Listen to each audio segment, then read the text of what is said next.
Hi guys, welcome to Counterpoints. My name's Connor. I'm a science fiction, politics, philosophy nerd, Marine Corps, and law enforcement veteran, and I would argue a real Republican with real Republican values from about a decade ago. We're going to be watching Destiny, a liberal, debating several conservatives, starting with a black gentleman who is dripped out in MAGA. Let's see how it goes. Thanks. Oh, yeah. All right. I'm short. You're good. You're good. Okay. Microphone right up to your mouth if you can. Yeah. Do I say a statement or you ask? Whatever you want to do. I think Trump's wrong about basically everything, so we got a lot to talk about in terms of ground to cover. The far left is nothing more than a coalition of fragmented groups standing on a platform of pure hypocrisy. Okay. That's my belief. Can I ask, when you say the far left, who are we talking about These here? people right here in this room. Okay. Okay, so help me sort this one out, okay? Because this is my common rebuttal, okay? So when I ask people, like, who are the far left, okay? I get an answer like this, okay? Right. But then when they ask me and I talk about the far right, I would say the same about, like, Congress. So, like, I feel like as much as I love my fans and you guys are powerful, I don't know the capacity for changing the character of the United States or California or even LA. But for Republicans, I feel like they're changing the character of the entire country at an accelerated rate in a way that I really don't like. How can I make these two things equally threatening? Like, make me care about, you know, crazy college kids that are far left. Well, the youth are the future, right? That's what we've been taught since we were born. The children are the future. So the reason why the far left leaning college kids are an issue is because these are the people who old people like me will hand this country over to. And we're in a time where, you know, it's an unprecedented access to new information, right? So you pretty much can go out and find something that supports what you want to believe within 2 or 3 seconds or minutes. It wasn't like that in the 60s. It wasn't like that in the 70s or the 80s. People had to actually go search for, you know, they had to go do research. You had to go to a library, open a book. And you know, when you're searching to find what you want to believe, like support for what you want to believe, oftentimes you'll find things that go against what you believe, but they make a lot of sense, right? Research is necessary. Now you put on TikTok, you got 100 people, an echo chamber saying exactly what you're thinking, and you really don't have a need to do any type of research, and that's the age we're in. Sure, so I don't necessarily disagree with some of that. I mean, I would say that every age brings with it, like, access to information in ways that we didn't have before, right? And, you know, the printing press and, you know, radio and then TV. I think, was Vietnam the one that they called the TV war, or whatever? Yep, he's right. First, where you had people that had, like, video footage of soldiers coming back wounded and stuff, and you had a lot of college kids protesting that. For Iraq, that might have been the first time we had, like, embedded units where we were getting, like, reports, like, on the ground and video footage and everything, and now we're seeing, you know, 4K drone high-def footage of people blowing each other up in Ukraine, Russia, Gaza, Israel. Like, I do agree the information is increasing. I can't tell if he's buff or fat. That's like that's like the peak, in my opinion. This is like the peak dad bod, okay? I am not fat enough in order to fight this guy, but I know that well, maybe that's the wrong way to phrase it. I'm not as fat as this guy. I bet this dude is stupid strong. I bet he's built like a brick shack. I bet you could throw like half a dozen punches into his chin, and his neck and his skull and his clavicle are melted into a single entity. And so as a result, it's super hard to knock this guy out. The one thing I guess I don't like, or that I'm confused about when it comes to college stuff, when I look at, like, kids who are 18 to 22, aren't you supposed to be, like, kind of stupid? Isn't that, like, the time of your life to be crazy? Because if I talk to some, like, 20-year-old kid and I was like, tell me about your political outlook, and he's like, well, I'm a strong supporter of institutions and fiscal responsibility. I'm like, God. Damn, he's talking shit about me for real, for real. Yeah. Listen, man, listen. I was raised by, like, giga conservatives. And of course, like, I did crazy shit as a kid. Between like 15 and 25, I did a bunch of crazy shit. But at the same time, I think it's actually quite easy to, at least when you're a conservative and you love your parents and you know your parents love you, maybe you fight your parents about specific shit. Maybe you fight about whether or not you can drink, whether or not you should be able to hang out with women, whether or not you can, you know, smoke weed or something like that. But I think that when you love your parents and your parents love you and they're giga conservative, it's hard not to have some of the lessons rub off onto you, I guess is the point I'm trying to make. God damn, this is the most boring fucking household ever, right? Like, aren't they always like crazy? Isn't that normal? Well, you know, Kamala Harris said the same thing about college kids being stupid. Thank you, Gen X. I appreciate that. Beef Supreme, or excuse me, Bud123 says Connor has a dad bod. And I think Bud123 is one of the people who lifts consistently. So somebody who like lifts and in shape, I'm not going to be in shape according to a in shape person. But then Gen X says Hutch has a dad bod. Destiny even. Connor is fit. He has a hot dad bod, maybe. Thank you. What I like to think is I carry around an extra 10 or 20 pounds. Like I do. And I realistically should like discipline myself dietarily. I should do more cardio in order to cut that weight. But I just don't want to. I like food. And so it's not that big of a deal. But I do like lifting. And so I think the term that they use is skinny fat, where you never lift ever. And therefore you have skinny arms, but you still have like a beer belly pooch. And if I was to encourage anybody, if you're in my audience and you're skinny fat, fixing that is not very difficult at all.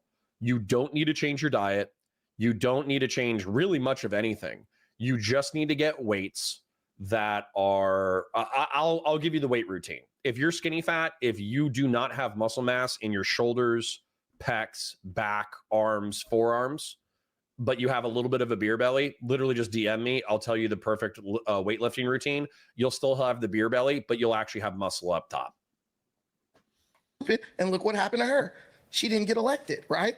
College kids are not stupid. They're in school for a reason. You know, stupid people sit out on drugs, doing crime. They're stupid. College kids are in an age of where they're learning, and they're trying to grow into people who can like facilitate the continued prosperity of this country. Mm-hmm. The problem is we're not giving them a chance to learn through experience what older people like their parents already know. What do you think is, so I do agree that college kids for demographic reasons, and like if you're going to college, you're probably a little bit more intelligent. You go there to get more intelligent. Like I agree with that. North, I mean, you say, I feel called out. Dude, it's not hard. I'll break it down for you super quick, okay? Today I'll do back and biceps. Everything that I do, you can do with dumbbells at your desk, okay?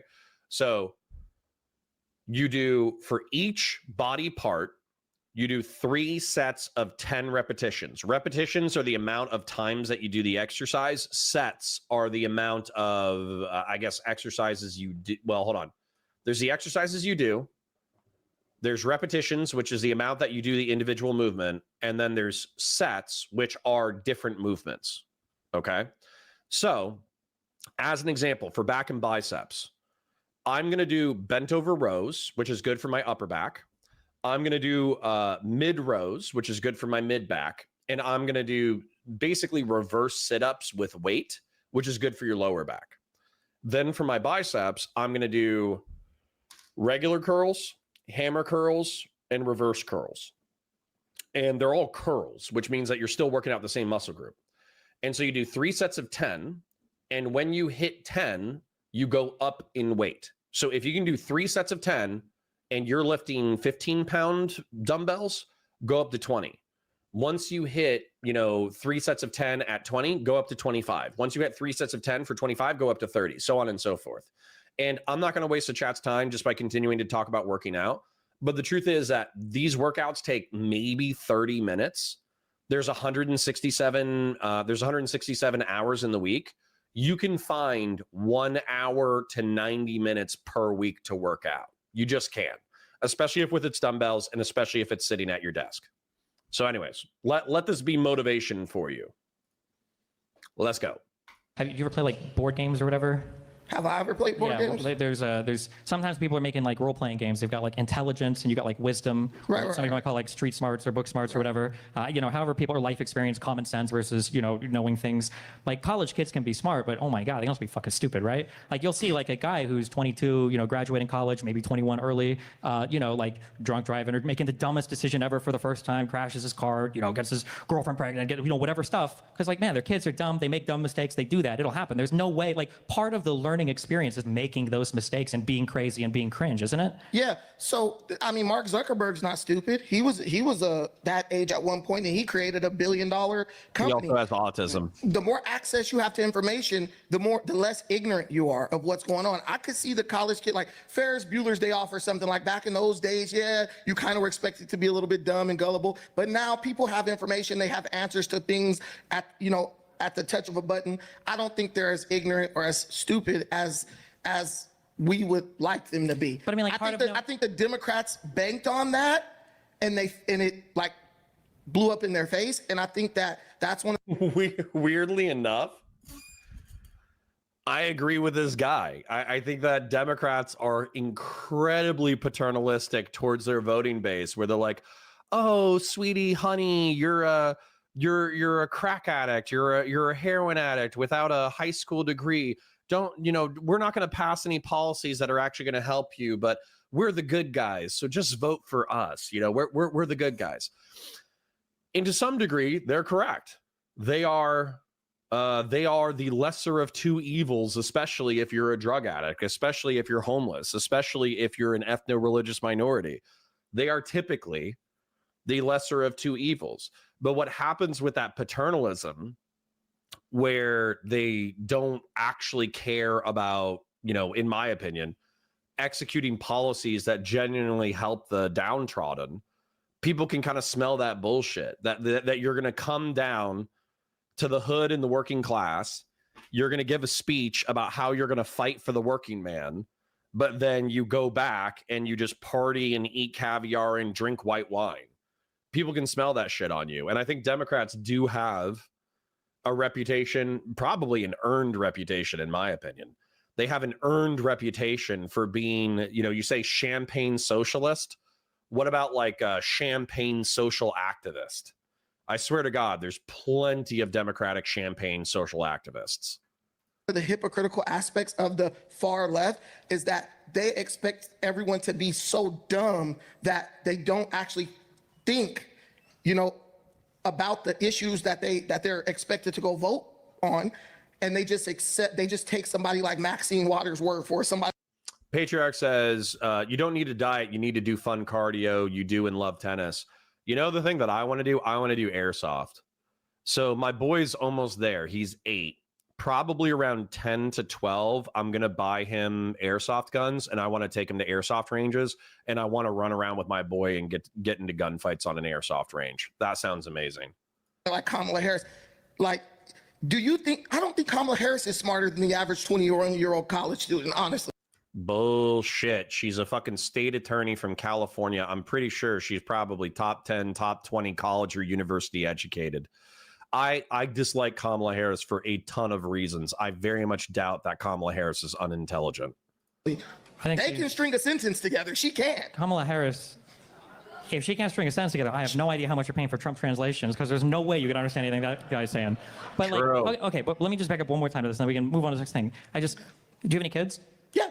You ever have somebody who doesn't have kids try to tell you how to be a parent? Here's the real question. Yeah. Do they? No. Well, most of them probably don't. But I'm just saying that, like, no matter how smart somebody is, every parent's had that experience where somebody who doesn't have kids is there telling them, what they're doing. And it's not about them being smart or stupid or whatever. It's just they don't have the experience, the lived experience, right? Their premise is.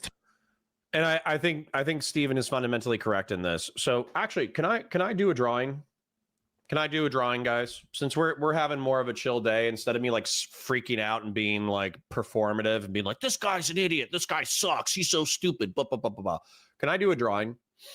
So what I would say is a lot of people do not like to analogize human beings to computers, but I don't know why. Okay. And the reason why is because I think that I think computers they're thinking machines, right? I think most of us can agree that computers, while they might not be sentient, they do thinking components. And so you guys can correct me on what you think is more appropriate from an analogy standpoint. But my understanding of random access memory would be akin to intelligence. So, or maybe a processor. So processor, correct me if I'm wrong, is the part of the computer that actually like turns and burns information. So if you have a GPU, which I don't know what that stands for, general processing unit, something. But a processor is probably analogized to intelligence, where you are capable of processing incredibly complex information. And not only are you capable of processing it quickly, but you are capable of processing it correctly. And therefore, like, intelligence in my mind is analogistic to a processor, right? Like a high-end processor. Then what I would say is random access memory is probably something similar to processing power, processing speed, because random access memory it's like recall, I guess. Because random access memory is your ability, random access memory is the short-term memory of a computer. So when you're calling up a program, like let's say that I brought up Space Marine right now. Let's say that I opened up Fusion. Let's say that I opened up, Blender or another software program. Correct me if I'm wrong, but I think random access memory is what allows you to bring up those programs quickly and open them quickly. So I think a random access memory is similar to recall. Then I think that experience and long-term memory is similar to the hard drive. So experience / long-term memory, I think is similar to the hard drive. And then I'm trying to think of like another component of the computer that I give a shit about, but I'll check in with chat and see if they have anything to add. But the reason why I'm okay with this analogy, I suppose. Let's say, hold on, I'm okay. I'm going to keep it the way that it is, and I'm going to let you guys suggest another thing if I want to fill in that block. But what this guy is basically saying is that hard drive, we have access to, hold on. This guy is saying, and I would say the internet / search engine, internet / search engine, I would say is like the capacity to learn. And so what this guy is saying is that if you have the internet and if you have a search engine and you have the capacity to, then you have the capacity to learn. So in our modern era, we have more access to better information than at any point in history. And so as a result, the world is smarter than it's ever been. But I think what Steven is correctly pointing out is that having the internet and having a search engine and having the capacity to learn actually has very little to do with your intelligence, your ability to parse out complex information and be correct. It has very little to do with having experience or long-term memory, which is oftentimes necessary in order to make good decisions. And it's also not the same as having good recall or good random access memory, where when you need a piece of information, you have the capacity to access it within your own brain. And so I think that Steven is just fundamentally correct. I think that he's already conceded that this is amazing, that the capacity to learn, having the internet, having search engines, having this ability in the modern era has exploded in the past like 30 or 40 years, and that's fucking amazing. But that does not mean that these three other categories have improved. Humans are still humans, and young people are still stupid. I kind of want to see if you guys have any... Not enough champagne campaigners. True. Deus Halcyon says only 29 likes. Come on, people. True. I don't know how many people have liked the stream, but like the stream, share it with your friends, engage with chat, super chats if you got them, memberships if you got them. You guys know the drill. Silver says at least they pretend to care about the poor. Republicans just tell people to bootstrap it and I'll double your healthcare costs. I mean, yeah, unironically, Democrats are oftentimes the lesser of two evils. That does not mean that they are the best. I want to see if you guys come up with anything else, though. Let me close this for now. I'll let the guy talk, and then I'll be scanning chat to see if you guys have any analogies or if you disagree with my analogies. Totally bad faith, because your audience is a bunch of people who don't deal with the everyday struggles that you and I deal with. So you can talk that you and I deal with. Sorry, Steven has said multiple times that he is a multimillionaire, largely divorced from the struggles of working class people. You can talk to them. Listen, do you know how much I care about an illegal criminal alien immigrant when my daughter says, hey, Dad, I need $4,000 for volleyball? Oh, thank you. Bob Smith corrected me. It's not the GPU, it's the CPU. I'm still going to leave processor because I think GPU and CPU, I think processor unit is still a part of the processor unit. I'm pretty sure is a part of both acronyms, so I'm going to leave it up. But you're right. It's the CPU, not the GPU. Sorry for misspeaking. Club volleyball. Actually, I didn't misspeak. I was incorrect. I'm sorry for being incorrect. I'm like, I don't care about that. This is my issue that I have to deal with today. And when they have kids and they have to deal with paying for daycare, feeding those kids, providing a place for those kids to live, they're going to care a lot less about some guy in El Salvador getting due process when he's a criminal and he should be deported immediately. It depends on what your lived experience is, though, right? No. Like when I was growing up, okay, there were family members of mine that were criminal illegal immigrants because half of my family comes from Cuba. But now the difference is my mom loves the illegal immigrants from Cuba. She doesn't like the ones from South America or from Mexico. Cubans traditionally hate illegals. Well, once they're here, they do. Of course, that's the way it's supposed to be. I'm just saying, you can't say, you want to say Cubans hate illegals. They all wanted Elian Gonzalez to stay when he floated over. He was legal. No, he wasn't. They caught him they were illegally immigrants. Wait. They were immigrants. I'm pretty sure we had the wet foot, dry foot policy at the time, which is effectively I don't know if we still have this.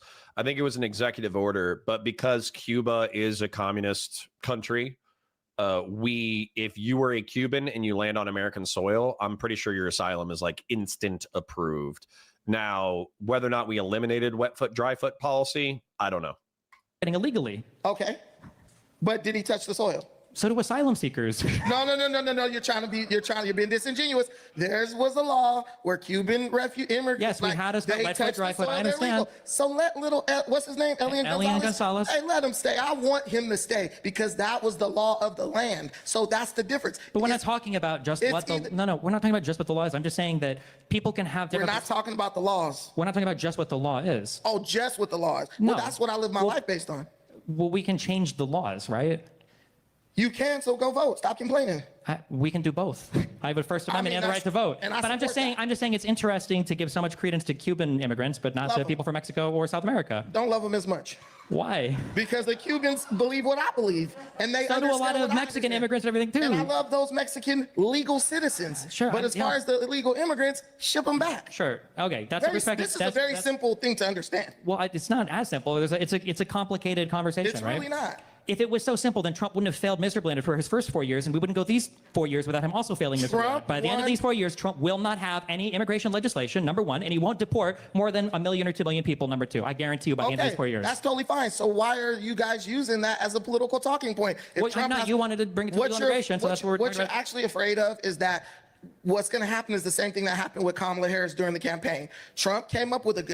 Okay, so looks like I caught up with chat, and it looks like I did have to make a correction based off of what you guys said. So I said GPU, but I was corrected to CPU. So the processor, we still kind of agree is intelligence. But then with intelligence, what you guys said was intelligence was a combination of the processor, the RAM, and the hard drive, which like I'll accept, but we're just going for analogy for simplistic. We're trying to make it simplistic, right? So the CPU would be the processor, the computer processor unit or whatever. That I'm going to leave mostly as intelligence. Random access memory is recall, hard drive experience / long-term memory, internet search engine is the capacity to learn and new information. And then GPU, one of you guys said it. I think AF Racing said it and a few other people said it. The GPU would be like imagination because it's the ability, the graphics processor unit is the ability to create complex, complex artificial structures within your mind would be imagination. Whereas within a computer, obviously, the graphics processing unit is generating these images in a complex way. So, yeah, I like that. So I'm going to save this as human brain analogized to computer. And then what I would say with this guy, too, you know, I'm guilty of what this guy's guilty of, where I do have preferential treatment of immigrants. My number one preference is you want to be a part of the country. My wife's USB port. Dang, Hoach. Dang, getting a little spicy with it. But what I was going to say is I'm guilty of what this guy's talking about, where I have preference for immigrants. So I think that most Hispanics that I've met are incredibly hardworking, decent people who want to take care of their families and their communities. And so as a result, I do have a preference for Hispanics. And then when it comes to like the criminal cartels or whatever, when it comes to like the tatted up, chopping people up, putting them in barrels, I don't care if those people end up in Saqqat. I really don't. But I think that we could fight a counterinsurgent warfare to separate the Hispanic civilians who are hardworking, decent people who care about their families versus the hardcore, murderous, torturous drug cartels. I think we can do that. Then I think I prefer after that probably like Asian and Indian. Strap on is a USB adapter. Oh, you guys are crazy. You're throwing off my train of thought. Then after that, it's Asians and Indians, but that's because we disproportionately get intelligent Asians and Indians, right? Then it's like maybe Africans, because like there's some wildly intelligent African immigrants because they're the richest people from Africa who are immigrating to the United States. And then after that, it would be like Middle Eastern and North African folk, right? And it's not that I haven't met beautiful Middle Eastern and North African folk. It's not that I don't have awesome Muslim friends. I genuinely do. I love Gassim. I love a few other people that I've met. Ali seems like a good dude. But I think that there's this underlying tension of jihadism and Islamism that just puts us at political odds, where even Muslim civilians who might be hostile to jihadists, because of their religion, they're not totally hostile to some level of theocracy or some level of religious influence in public and political life.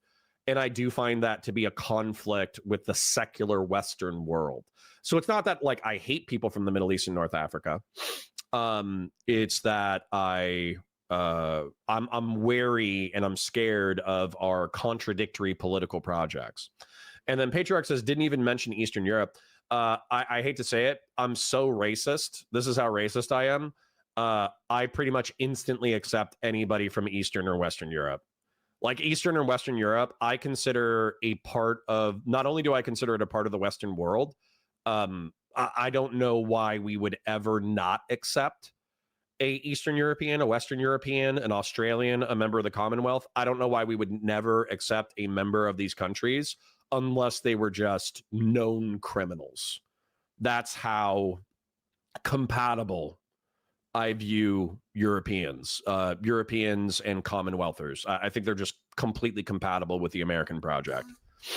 So no more French. Well, we don't really have that many French, to be honest. They're in Louisiana and they're in French Canada. So I know we like to shit on the French, but there's really not that many French people. Anyways, back to it.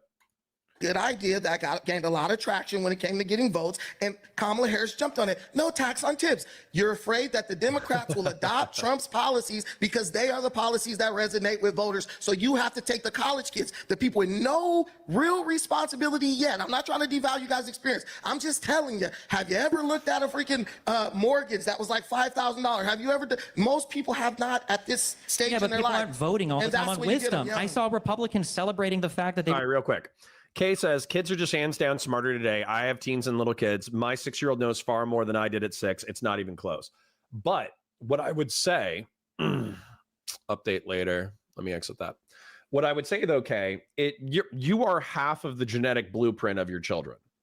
So it is not that your kids are necessarily more intelligent than you.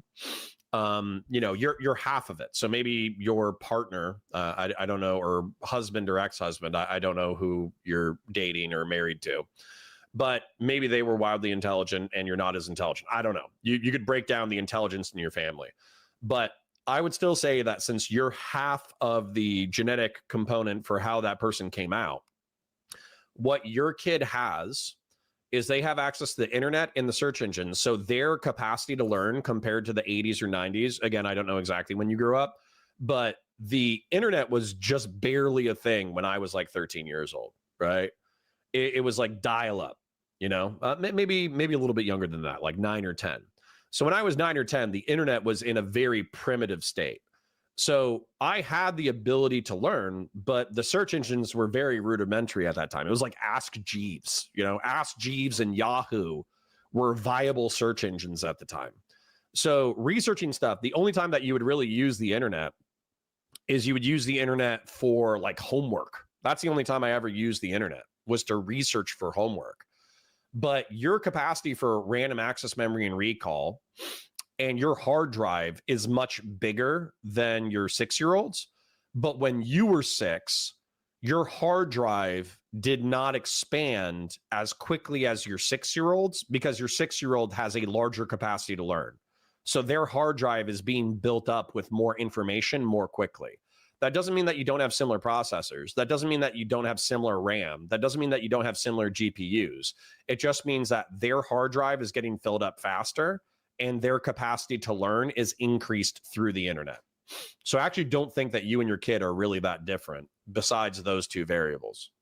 We're going to have a tax deduction on the interest rate that you pay on a car loan. I saw you None of guys these people have any idea what this even means that they were celebrating it. So the idea that people have some nuanced understanding of tax brackets. Republicans celebrate a tax on car loan. I saw you guys celebrate some dude getting shot in the neck and make a joke. I saw you dudes doing it. Now, if Steven hadn't celebrated all that stuff or made fun of that stuff, he would have a moral leg to stand on.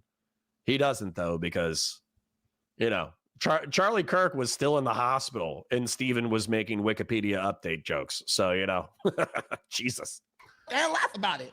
What? Which one is worse? I would say the one that's worse is the president tweeting videos of Venezuelans getting blown up in the ocean. Wait, do you acknowledge that if celebrating the Charlie Kirk thing is bad, the Venezuelan thing is real bad? The Venezuelan issue, why is that bad for me as an American? Wait, do you not care when other people are killed? Do you know that people in other countries don't give a damn about what happens to you in America? I don't care. This is our government. Yes, I have. This is our government blowing up other people. Why am I not allowed to care about that? But you care about the government and what they do when it's something you don't like. But when when the leadership of the government is duly elected, you go and you tear out the validity of it as if, like, you don't respect the government, so why care about what they're doing?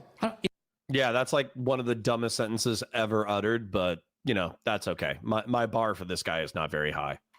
If Biden was also overthrow it. No, if Biden, yeah, I know you guys tried that and failed once. If Biden was doing this, I would criticize Biden as well. I know it's inconceivable to MAGA sometimes. You could hold your own accountable because you guys are incapable of doing it. But when Biden does bad things, I'll criticize Biden for doing bad things. Can you answer one question for me? Sure. Who's sitting in the White House?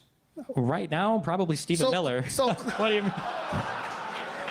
See, I'm not that clever. I would know that this guy was pointing at Trump and I'd be like, Donald Trump. And then therefore I wouldn't have that like funny zinger or whatever. But Steven's clever enough that he got the zinger in.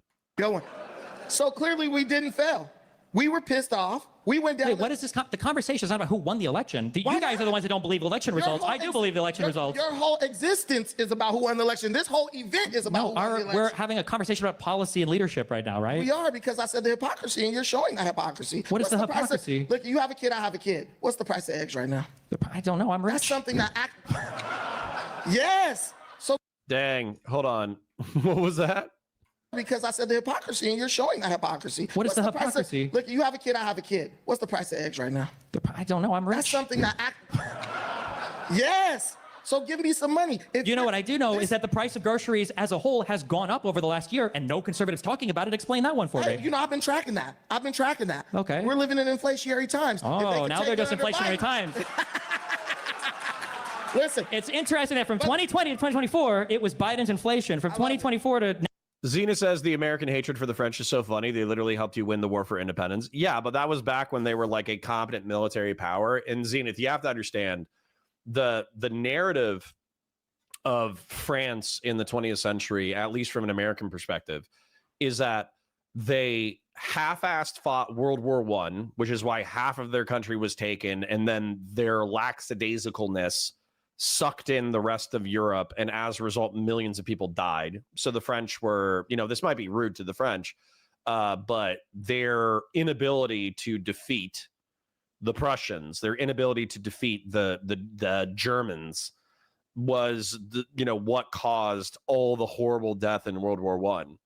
And then for World War II, it seemed like they were so sick of war from World War I that the Germans invaded and they just threw their hands up and they were like, yeah, you can have our Jews.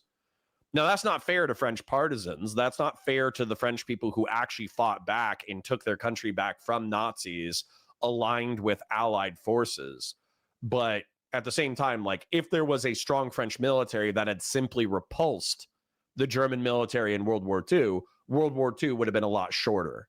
So you can have, there's a quote from the famous hip hop artist Outkast, okay, made up of two hot hip hop artists, Big Boy and Andre 3000. I think it's Big Boy. Somebody correct me if it's not Big Boy, but it's from Andre 3000, and it's from a song that I love. I forget which one it is, but it's baby boy, you're only as fancy as your last cut.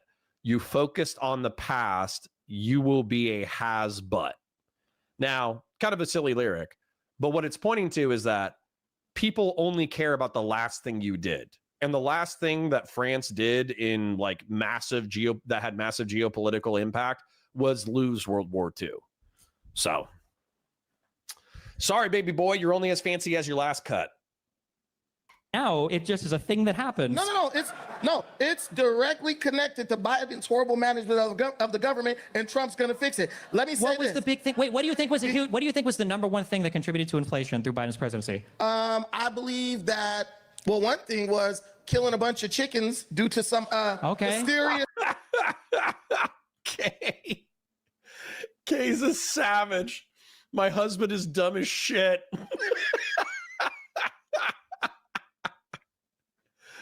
Dang, bro. That's crazy.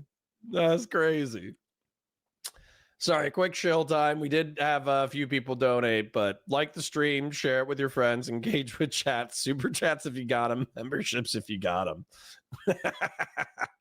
That was Biden's reason. Try something else. Try something else. What did anything else happen? Did anything else happen? Before we go forward, is that not the reason that Biden said the price of eggs went up because they had to kill a bunch of chickens? At one point in time, it might have been, but that's not what we're talking about. For the majority of his presidency, especially in the beginning, and then 2022 onwards, where were these big inflation hikes coming from? What were the two huge events that happened? What I believe was. Do we not know? No. Let me tell you. This is what my research that I did, because I'll be honest with you, I wasn't deep diving into this because I was working to feed my family. Okay.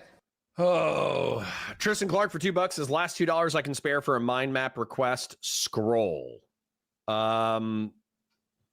Wait, so you already said it? Tristan Clark, can you tell me what mind map you want? Because I'm looking, and we do have like 150 people cross-platform right now. So I'm not seeing Tristan Clark with a specific mind map request. So please type it again in chat. I'll keep my eye out for it. But I believe the price of energy increased exponentially, and that creates it has a cascade effect. It raises the price of everything. Everything that has to be shipped. If you raise the price of energy, then everything that has to be shipped, the price will go up. Okay. I'm about to do a magic trick. Here we go. Create a mind map linking Trump admin actions and rhetoric to modern authoritarian tactics used to criminalize opposition parties, showing how these behaviors risk normalizing arrests or bans. Yeah, sure. Let me start painting that in the background. I'll try to see. I need to write down the Trump admin's rhetoric and actions. I'll try to make it like related to the Constitution of the United States. So give me a second to draw that while we're still listening. We know you about to do a magic trick, right? Make that disappear. So I'm curious. Why was the last year of Trump's presidency so horrible for the economy? COVID. It was. Okay. So the whole world economy is shut down. The government is having to keep things running in every country.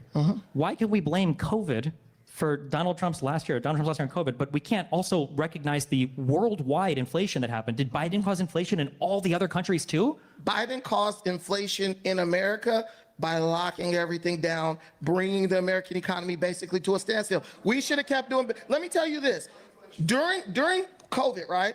I still could fly from America to Africa. I did it 4 times during COVID. KLM was still flying in, the airports were still moving, everybody's going everywhere. I could still walk into Costco, Rouse, and Stater Brothers, but I couldn't go into a mom and pop store to buy something because they had to shut down due to COVID. I couldn't go to a restaurant, a small restaurant, while Gavin Newsom's restaurant, the French Laundry, stayed open. The small business is the engine of America. When you shut them down, you shut the economy down. Corporations don't employ more people than small businesses. So I like your question. I think it was asked in bad faith, but that's how Biden. I don't think my question was asked in bad faith. I'll also remark that it was interesting that you mentioned having to work through COVID to pay for your family, and the cost of being is important to you. Oh, yeah. But you know the name of an international airline. You flew to Africa 4 times during COVID. That's I don't know where. Work hard. Working hard. Yeah. Okay. But I'm just saying that everybody around the world was figuring out how to deal with COVID. There were a lot of shutdowns. There's a lot of worldwide there was a lot of inflation everywhere. It's just strange that, when I'm asking, like, well, why for Biden? What happened to the United States? Well, it was like the after effects of COVID was happening, right? Biden came in immediately, signed a bunch of executive orders that halted our economy. And then Things were already shutting down under Trump. No, what? What was shutting down under Trump? Everything. No, don't say everything. Tell me what was schools, businesses. I lived in California. Did you live here? Do you live in California? Yes, I do. Schools are not business. When COVID started, everything was shut down. I drove up and down the 5. I could go 10 miles in 10 minutes for the first time in my life in this state. Who remembers this? Everything was shut down. Hold on. I remember the lines outside the grocery store. I lived in Culver City. I remember the lines outside the grocery stores where everybody had to line up to get groceries. That was all of that under Trump. Do you know why they had to line up? Because Biden did it from the future? Was it the T-1000? Because the small... No. That's because people were going in... Under Trump. No, but you know what was happening. People were fighting over... If Trump didn't shut down the economy, then why did COVID hurt his economy at all? Okay, look, like I said, the whole... you asked me a question. Can I ask you a question? You haven't answered any of my questions. I really did. Can we acknowledge that I explained the thing about all the shutdowns and all that stuff happened? That was under Donald Trump. No, that was not. I don't know. He was the president in 2020. What did Trump shut down? Please tell me. All the states that shut down. The states are sovereign. So then why does Biden get blamed for anything? Can I finish? Sorry, go ahead. Can I finish? You can finish. Okay. The blue states shut down, draconian lockdowns.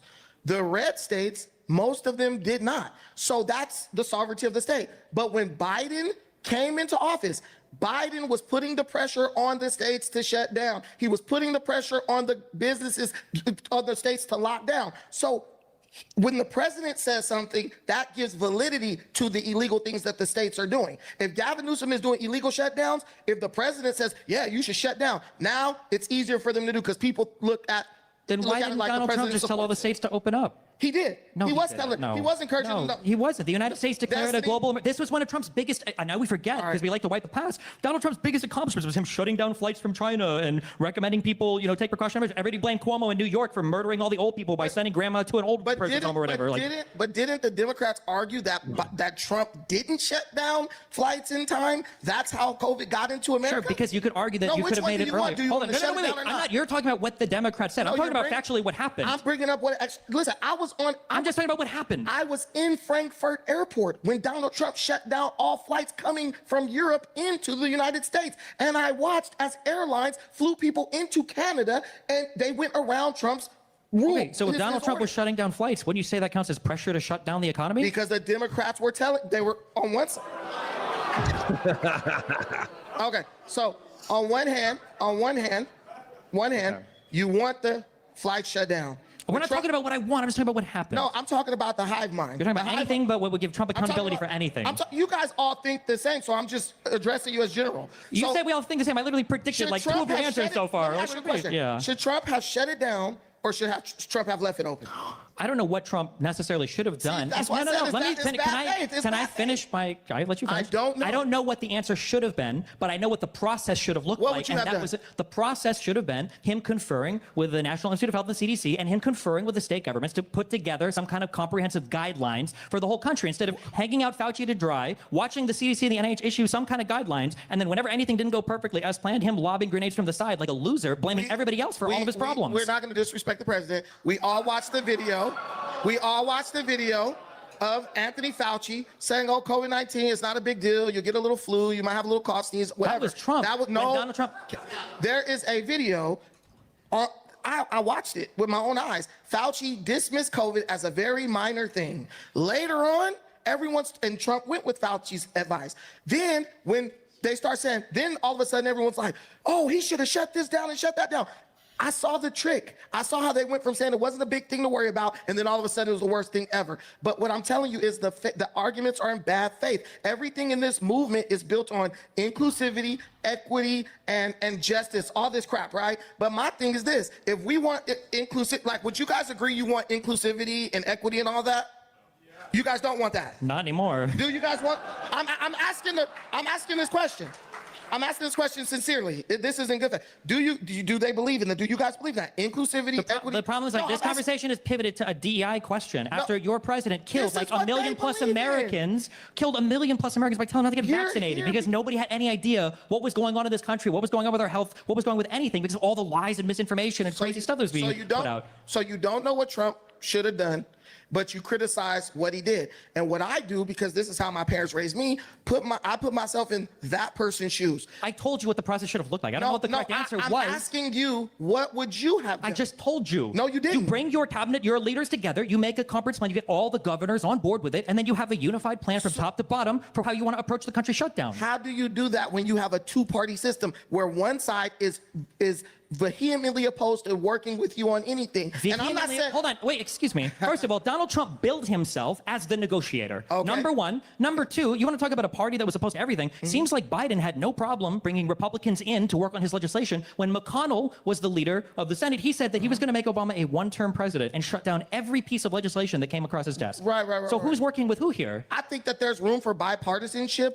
I do not believe that the Democrats were working in good faith with Trump because they were not happy that an outsider actually achieved the office of president like Trump did. They literally blocked Trump on so many different things.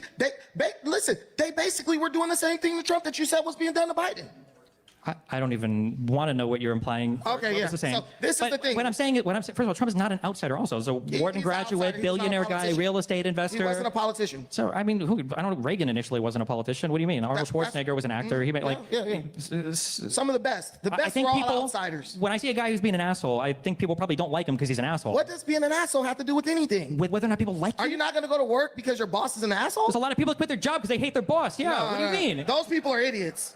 But what I'm telling you is, this is more like the lane that I argue in. Reality. You're arguing feelings, subjective crap that doesn't mean anything. Objectivity. If I want to argue something, objective. This is about inclusivity, equity, all that stuff. Okay, if you want to argue, why did you guys have to pay? If it's all about inclusivity and equity, we could have did this in the park with an iPhone. if you want to talk about You facts, should donate your if money you to wanna their talk- colleges, If like you want to scholarship. talk, if you want to I talk, think you should donate the if you want to proceeds of talk, this event to right now their I'm donating education. my money and my taxes so we can pay for a Venezuelan bailout. Will That's you- what we're doing right now. well, Our listen, Argentinian bailout. I don't even know who we're bailing out Listen, right now. Okay. you would like what? All right.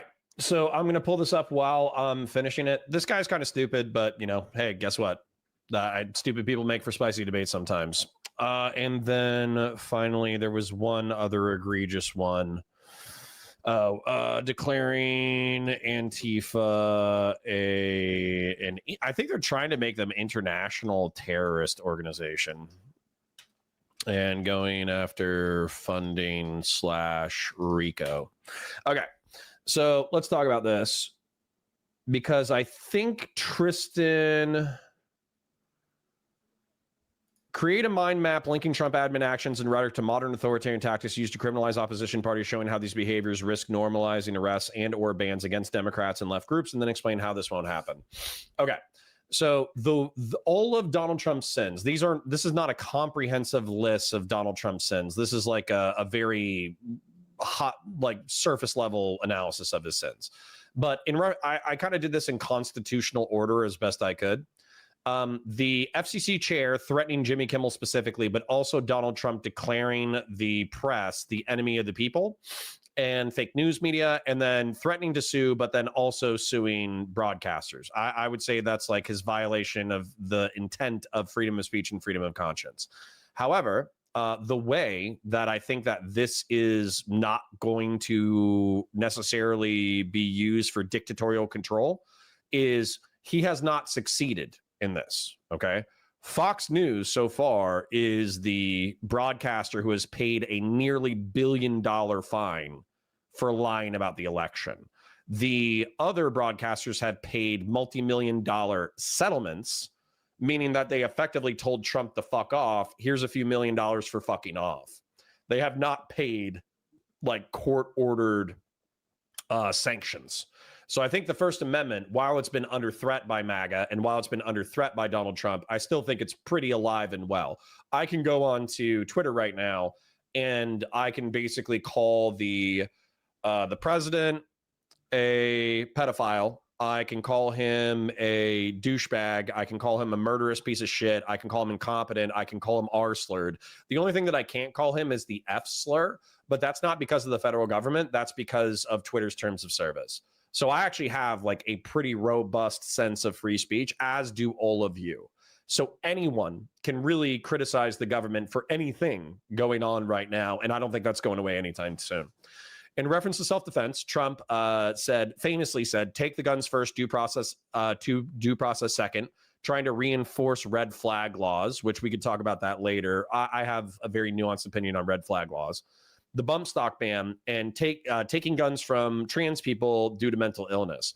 Now, the interesting thing is, even with the assassination of Charlie Kirk, since the assassin themselves wasn't trans, this talking point has kind of died in reference to other stuff, but I would still see those as potential violations of the Second Amendment, and it would be similar to dictatorial authoritarian control because you're trying to limit firearms access to civilians and limit firearms access to your opponents. For due process, I would say harassing and deporting citizens like the kids of aliens who have serious health conditions who aren't able to get back into the country because their parents are being deported. Detaining aliens, deporting them without due process in reference to Andre Hernandez Romero and Kilmar Abrego Garcia.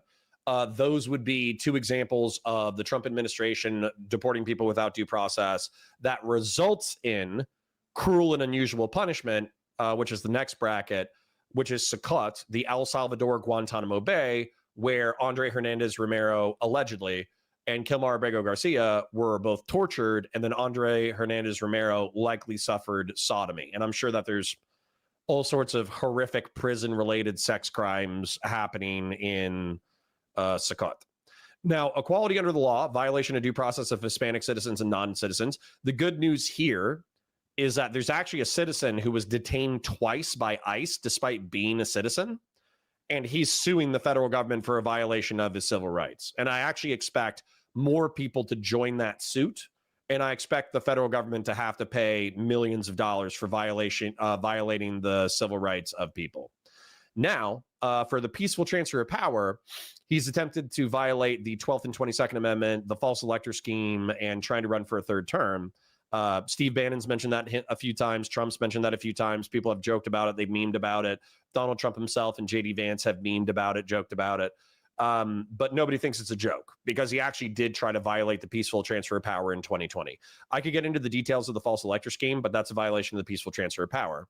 And then for military and law enforcement violations, I would say deploying federalized National Guard troops to American cities, deploying the Marines to LA, creating ICE as a personal federal law enforcement organization, one of the biggest law enforcement organizations in the country, the mass deportation operations that have violated due process, drone striking Caribbean boats without due process, and declaring Tren de Aragua an international terrorist organization via the Aliens and Sedition.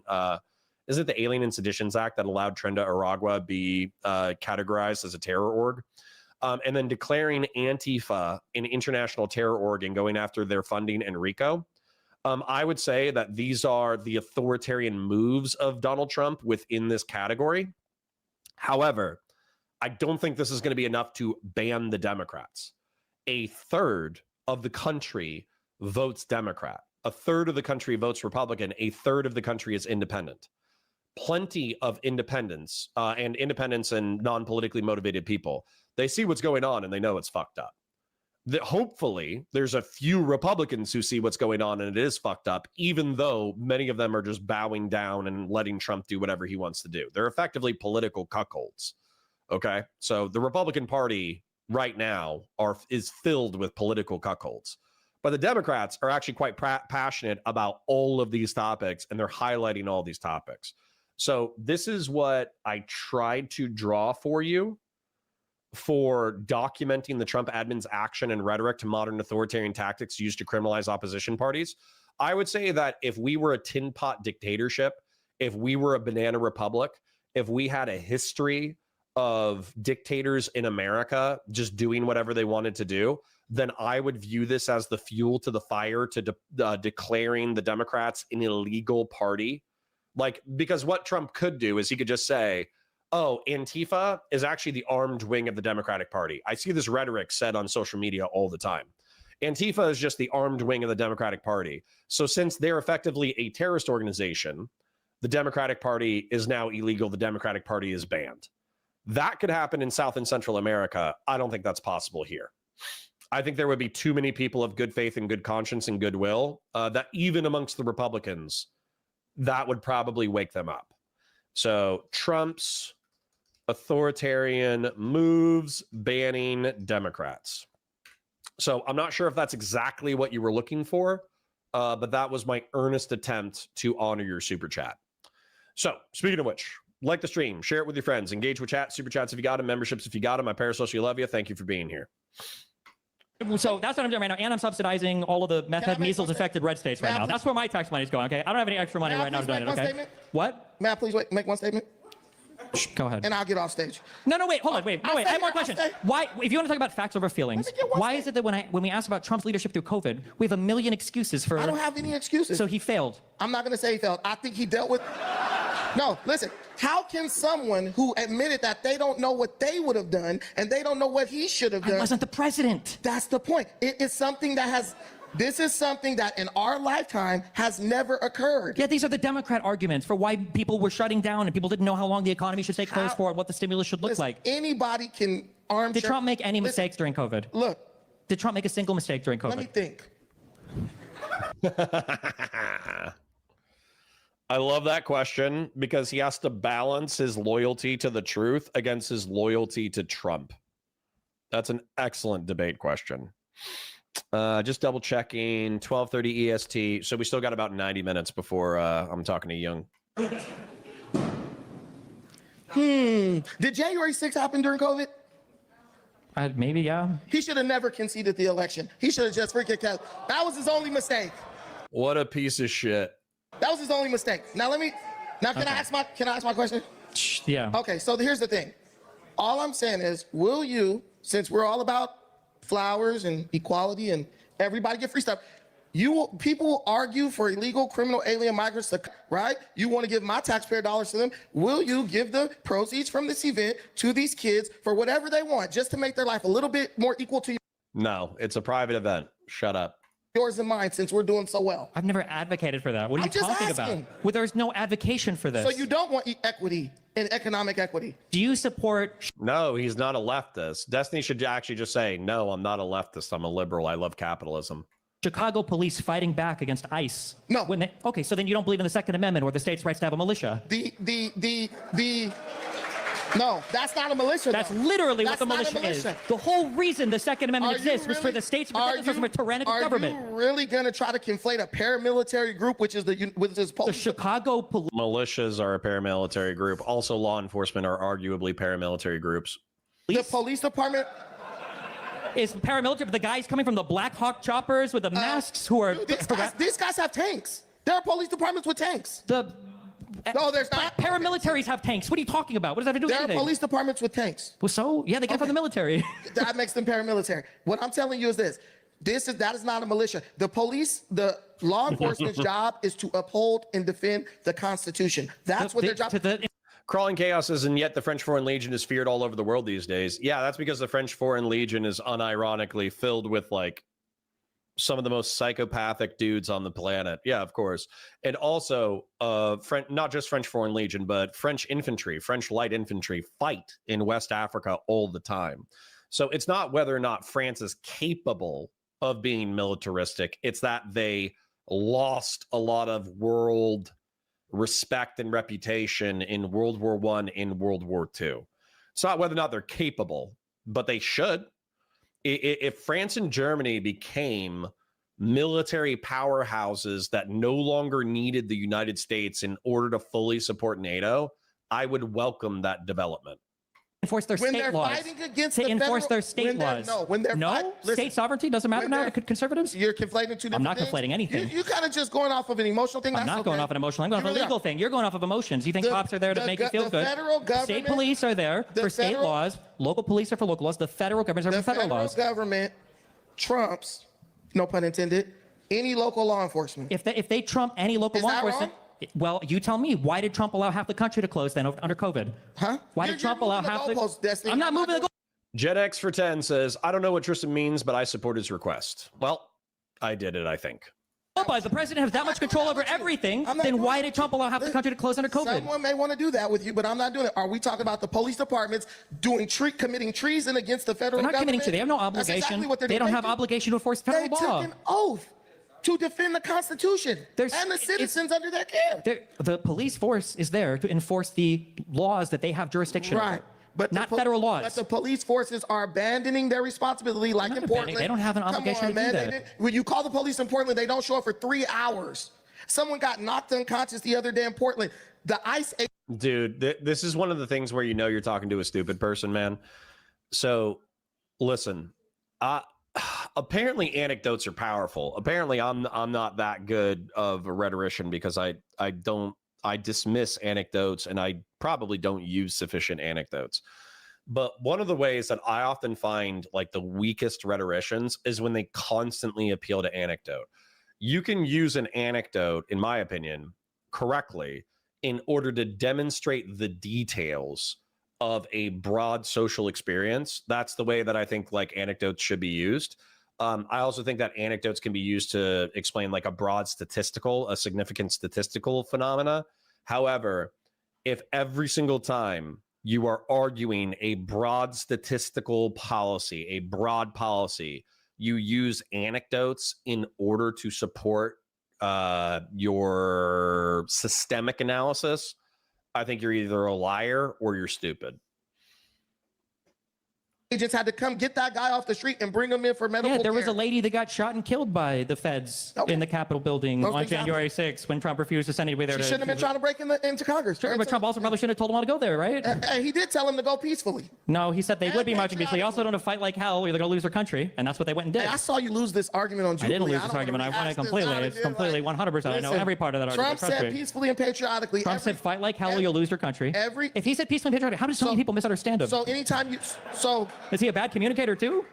Listen, I heard Hillary Clinton say, I'm a fighter. Kamala Harris said, I'm a fighter. Neither one of these women have ever... How many people do you see fighting in the street with Hillary Clinton and Kamala Harris banners? Dude, I saw a kook on the freeway earlier. Biden Harris and Harris Walls on the freaking bumper sticker with all these other cat stickers. These are car driving. These are... How did they get This is like the conservative machine right here. This is your problem. Yes. It's the bumper stickers. Yes. That's what's Yes. driving you crazy. I'm just listen, Destiny. Yeah, Tristan Clark. That's what I was trying to demonstrate via my drawing, all the authoritarian abuses of the Trump administration. I just don't think it's likely or possible for the Trump admin to declare Antifa the armed wing of the Democratic Party and then the Democratic Party to be straight up outlawed or banned. We've had, I don't know, maybe 100 years, maybe 150 years of a political binary where you've had caucuses, like you've had you had miniature wings inside a binary party system. If you were trying to ban the two-party system within the United States, I don't think a single fucking person would stand for that. I really don't. Like Nancy Pelosi said, in order for this country to function, we need a strong right wing. I think that as much as Republicans are political cuckolds right now, if Trump went that far, they would know that it would be the death of the republic, and therefore they would say, nope, we need Democrats. I understand that Republicans are such political cuckolds at this point that you might doubt me, but I think that there's a few people with principles left. I'm a common man, and my concern... You had 4 trips to Africa over COVID. What kind of common man? Very common. I'm a common man. My concerns are those of a common man. Arguing all these different issues, it means nothing to me. Not compared to DEI? How do I feed my family, and are you going to give the proceeds from this event to these beautiful people who showed up? I don't think they got the show they wanted, because those first 3 guys were terrible. After you defend states' rights to defend themselves from a tyrannical federal government. How about this, guys? How about I'll give you everything in my pocket. You guys divide up immediately. Destiny donates the proceeds of this event to you guys equally. All right, final. He thinks everybody left of Joe Biden is a communist. This guy is actually like an 80 IQ dipstick. I did. Brandon gets the final word there. Brandon gets the final word. What do you got? My final word is this, guys. Just wait a little while. Don't be so hyped up over what's happening even now. In 3 years, Donald Trump's going to be gone, and you're going to have to make a very important decision about the future of this country. I would start preparing to make the right decision about that instead of complaining about something you can't change. Trump will be president for the next 3 years, whether you like it or not. In 4 years, a lot changed. And I hate to try to steel man this guy, but I will. The whole point of the complaining is not complaining just to complain. The whole point of complaining is to get people pissed off enough that they participate either in volunteer activities, campaign activities, or they participate in the electoral process. So saying, oh, well, the other side got elected, so you guys just need to shut up and take it up the butt for the next 2 or 3 years. Nah. We can hang out with like-minded political people. We can get agitated by the things that the current administration is doing. We could volunteer in campaign events. We can volunteer in local activities that make our communities better. And we can use that hatred and distaste and criticism in order to fuel us in order to do those things. And not only that, it should motivate you in order to participate in the midterms where you're willing to check a box in order to support the lesser of two evils. That way this country doesn't get totally fucked. So no, this guy is stupid as shit. Sorry. A lot of you will have families, maybe kids, whatever that you want or you don't want. When you start having those type of responsibilities, your entire perspective is going to change. Mine did as I got older. I would not hang my hat on this crap because you're going to inherit this country and your children will inherit it from you. Don't create a situation that they can't come back from. And I think that's what we're at risk at with this type of rhetoric. Thank you. All right, thank you, Brandon. Put your hands together for Brandon. He had a really good run. All right. Wow. What do you got for me? Are you a Trump guy? I am a Trump guy. Oh. Well, Okay. There's one guy who's like, woo! I voted for Trump. Not going to defend everything, but 3 times or? yeah, 3 times. No, Okay. no. Basically, my first question is, why? Wait. Yeah, Can I ask you how old you are real quick? I'm 26. Okay. All right. Just curious. Okay. Go ahead. My first question is, why is it incumbent on Trump to come out and condemn all political violence post Charlie Kirk assassination? I feel like there's like a basic like humanity thing that I think every human being should have like an instinct when they see violence and like a healthy environment to want to discourage it as much as possible. I think that when people are calling for violence or when people seem to be okay with violence, I think it says something about what their political goals are or what their goals in general are, what their morality is. I mean, Donald Trump is the de facto and de jure head and leader of the nation, the head and leader of the Republican Party, and Yep, big leafy trees is flag burning under free speech as well, although I don't know if that would persuade MAGA people. No, I'm with you. That's another free speech violation is flag burning was established by the Supreme Court to be a part of political protest and therefore a part of free speech. That's been long established. The federal reversal through a legal code is probably going to get challenged. And if it does happen, if they incarcerate somebody for flag burning, and they charge them specifically with whatever EO statute that Donald Trump created, I would expect that to get overturned in a lower court.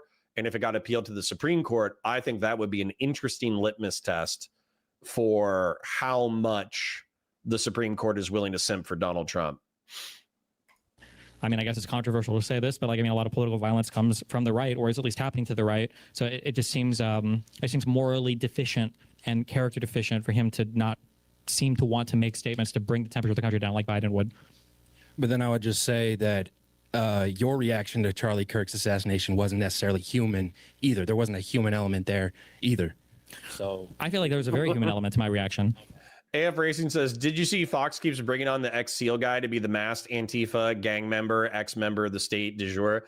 Yeah, I saw that. So there's this guy, I forget his name. Somebody could tell me his name, but it's the guy who left his wife and twin daughters for a 14-year younger secretary. And he's just like a total piece of shit Fox News talking head. And he's also pretty dumb. And that guy keeps having somebody call in via video conference to be a member of like the cartel and a member of Antifa and a member of a gang. But he's been like 3 different things so far whenever he does the video call in, and it looks like the same guy. Whether or not it is the same guy, I have no idea. I didn't fall down the rabbit hole. Do I think Fox News is stupid enough to just have some random guy in a mask pretend to be somebody from, you know, these criminal organizations? Yeah. It would be pretty silly if they got busted doing it. I'm not gonna lie. It would be super silly. Like, you couldn't find 3 different guys. I think that's pretty funny. What like it's pretty not too common that you watch people that you've ever like interacted with get killed before, and then the idea that you would be in similar situations potentially, I think it's kind of unnerving. I think it's fair for me to say that. When this happens in my country, and then the next day I see the president of the United States just saying unhinged statement after unhinged statement after unhinged statement, I think it's fair for me to look at more than just kind of like the virtue signal position and try to think more strategically of like what needs to happen to actually make the country a calmer place. Why'd the video stop? Because so far Democrats disavowing violence Oh, that's not on me. over and over again has A rule where it's like from Trump, make any Prince point place. that it seemed like I you were swear to setting up God, that's not me, man. some kind of rule where it's like before you make I'll reload the page. Statement after unhinged statement after unhinged statement. I think it's They might have lost some video in the middle of the feed and just left up a picture of him, but that's okay. We can hear the arguments, right?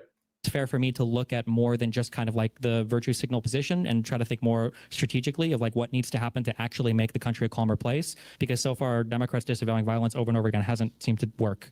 That's my point, is that it seemed like you were setting up some kind of rule where it's like before you make any principled statement, you have to say, or you have to hear it from Trump first. And I don't think that's a requirement. That wouldn't be my rule, basically. Like, I think you could just. Yeah, guys, sorry. Like, listen, Starhawks says that Antifa being declared as an international terrorist organization is a good thing. Some people are like, oh yeah, fuck them, lol. They're ANCOMs. And listen, they're ANCOMs, man. But like anarcho-communists. But acting like Antifa is as competent as MS-13 or Trenda Aragua or the Mexican cartels or any of those criminal organizations is like insane cope. Like a bunch of like purple-haired polycule black bloc Antifa members. Antifa murders. I think there's one, right? So hold on, there's two. Killings of Aaron Danielson and Michael Renault. And one of these might be, yeah, Michael Renault was killed by marshals. So Aaron Danielson was a part of the Patriot Prayer, maybe not Patriot. Oh yeah, it was Patriot Prayer. So what was happening was a bunch of conservatives were going into the Pacific Northwest in stereotypically progressive areas, and they were doing like conservative prayer / rallies for Donald Trump. And Aaron Danielson was walking back to his car, and Michael Rainhole walked up behind him and shot him in the back of the head. Then he admitted to the murder on video camera and then was ordered, I think by Trump, or debate with Joe Biden. Yeah. And Trump basically said, oh yeah, don't take him alive. Or I told the marshals not to take him alive. Now, whether or not the marshals actually listened to that, who fucking knows? I wasn't there. I haven't seen the body cameras, but I think Raynal was in his car and the marshals like lit him up and killed him. So this is like, as far as I know, this is the only homicides related to Antifa in the United States. Now they've thrown rocks, they've thrown bottles, they've thrown fireworks. They tried to throw a Molotov cocktail. Funnily enough, they accidentally set themselves on fire. There was a famous video from the BLM riots where some black bloc dudes set themselves on fire with a Molotov cocktail because they screwed up the throw.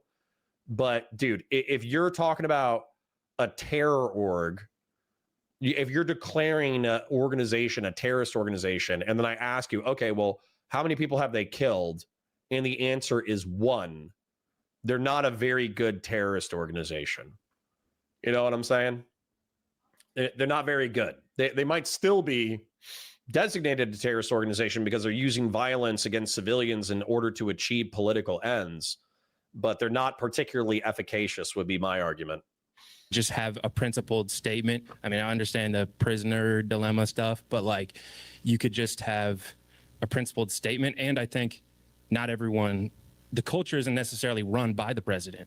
I think nowadays it's run by online media, and I think you're the biggest influencer on online media. You don't think Trump is a big influence in online media? That's why I'm looking to you. Okay. That's why I'm looking to you. That's my rule of you should come out, especially if it's done by a lefty, you know, like the Charlie Kirk assassination. I don't know if that guy was a lefty or not, right? I think there's pretty solid evidence. I think there's zero evidence so far that he was a lefty, evidence? right? Like, well, I mean, what do you think about the bullet?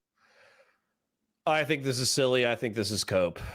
Catch this fascist. You know, if you look at this gun, you're gay. Having a trans roommate. You know, saying that you're doing for the hate. So you're doing it because Charlie Kirk spreads hate.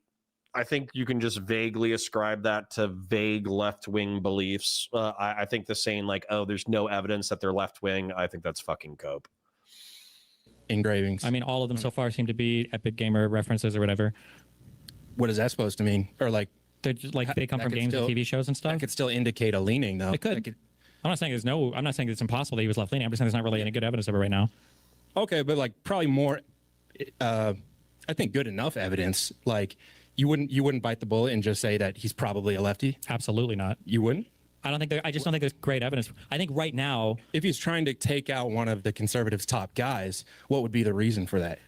I mean, he if could he have just wasn't. he could have been like a closeted gay guy who just hated the fact that like he was anti-gay, like he lived with a trans roommate and everything.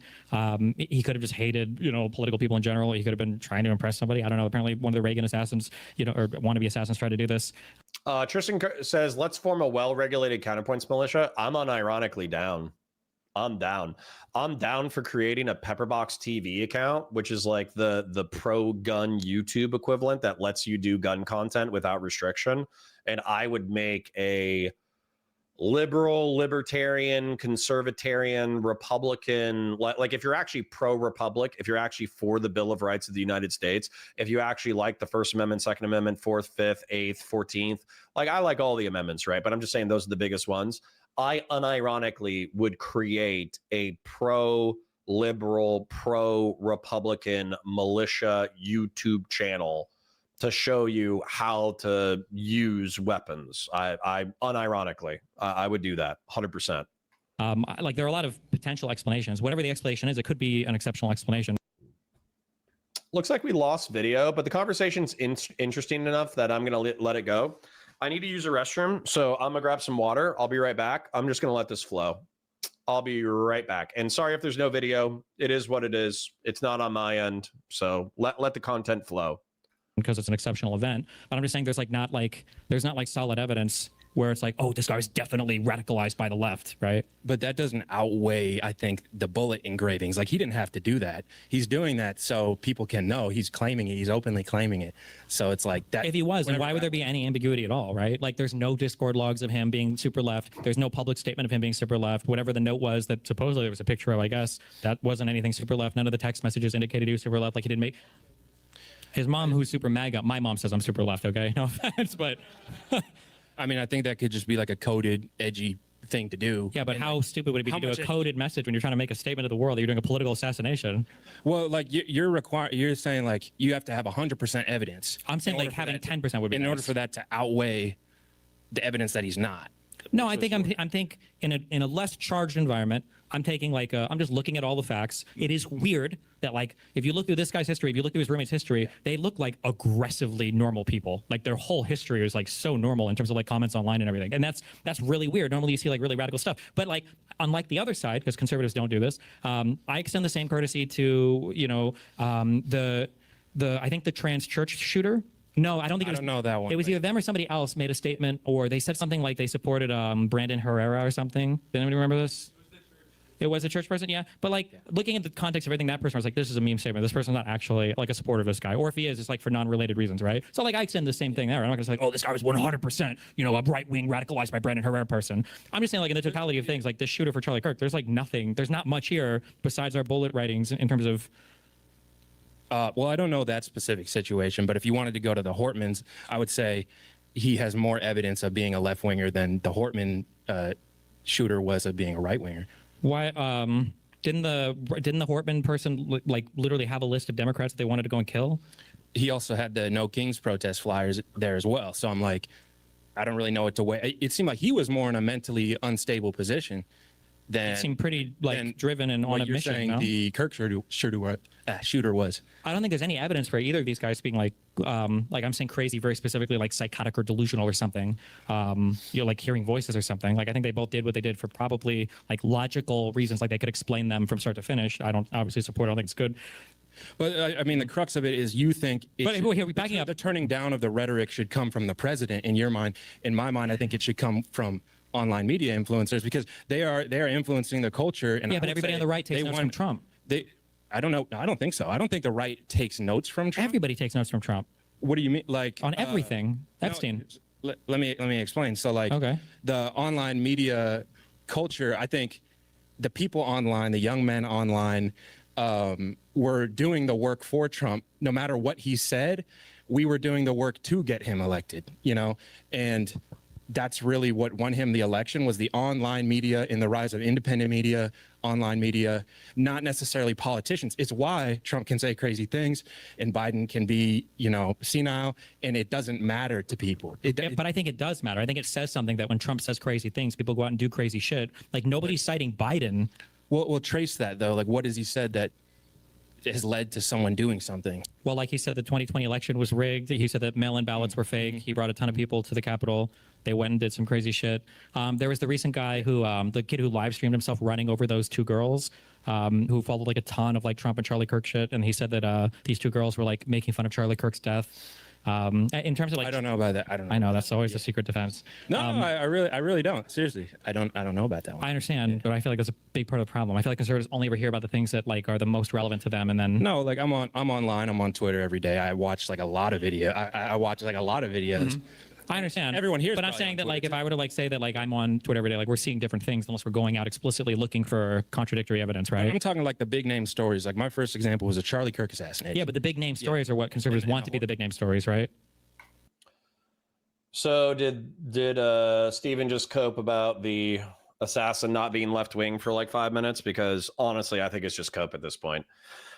I understand some of you want to cope in my chat, but I think that you guys are coping, and I will say as much to your face. Maybe like I don't know. Do you agree that it was? I mean, So I would say that it was unacceptable. I would say this is an instantaneous impeachment, like exile from the country moment. When Donald Trump was asked by, is it Caitlin Collins? Is that her name? I don't. Yes. I don't know When who she that was, I think it was her that asked the question. Well, she said, "You wanted to lower the flag to half staff for Charlie Kirk. Do you think, in retrospect, that it's kind of in poor taste that you didn't do this for the Hortmans when they were killed in Minnesota, and Trump didn't even know about it? Like that seems exceptionally crazy to me. No." And Trump did. This is my first time hearing this. I know. No, I'm serious. I'm serious. Stop. Yeah. Calm down. You fuckers don't know about shit unless I watch my stream either. Okay, so fuck you guys. Okay? Yeah. Motherfuckers. I know how this shit works. Okay. So I just don't feel comfortable commenting on something I don't really know the whole case for. You know, Let's assume that was true. Would that be a disgraceful, disgusting moment? that he didn't lower at half mast. No, that he didn't even acknowledge that he knew about it. He was like, I don't know who's that. That would be bad. That would be bad. But like, Did you ever see the video after the shooting happened where somebody asked him outside the plane? They were like, "Are you going to call, Tim Walz and talk to him?" And he's like, "That guy's a whack job or whatever. I'm not going to call him or say anything." No. Okay. If he did say that, that would be kind of bad too, though, right? That was too fast. I didn't. If he did say that, though, that would be bad, right? What did you say? I didn't. That when he was asked, I think outside of Air Force One, they were like, "Are you going to call Tim Walz or have a conversation or reach out to the governor of Minnesota or anything?" And Trump was like, "That Walz is a whack job. I'm not going to talk to him. Whatever."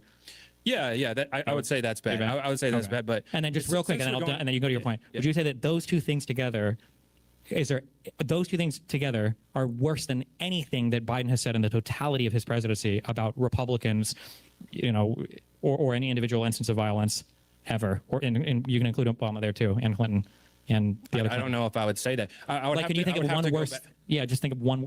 Maybe not off the top of your head, you can't. But like, can you think of one worse? Like, what's the worst thing that like Biden ever said about a? Well, I'm not like necessarily like a huge Biden critic or anything. I'm just saying like I know he was escalating red.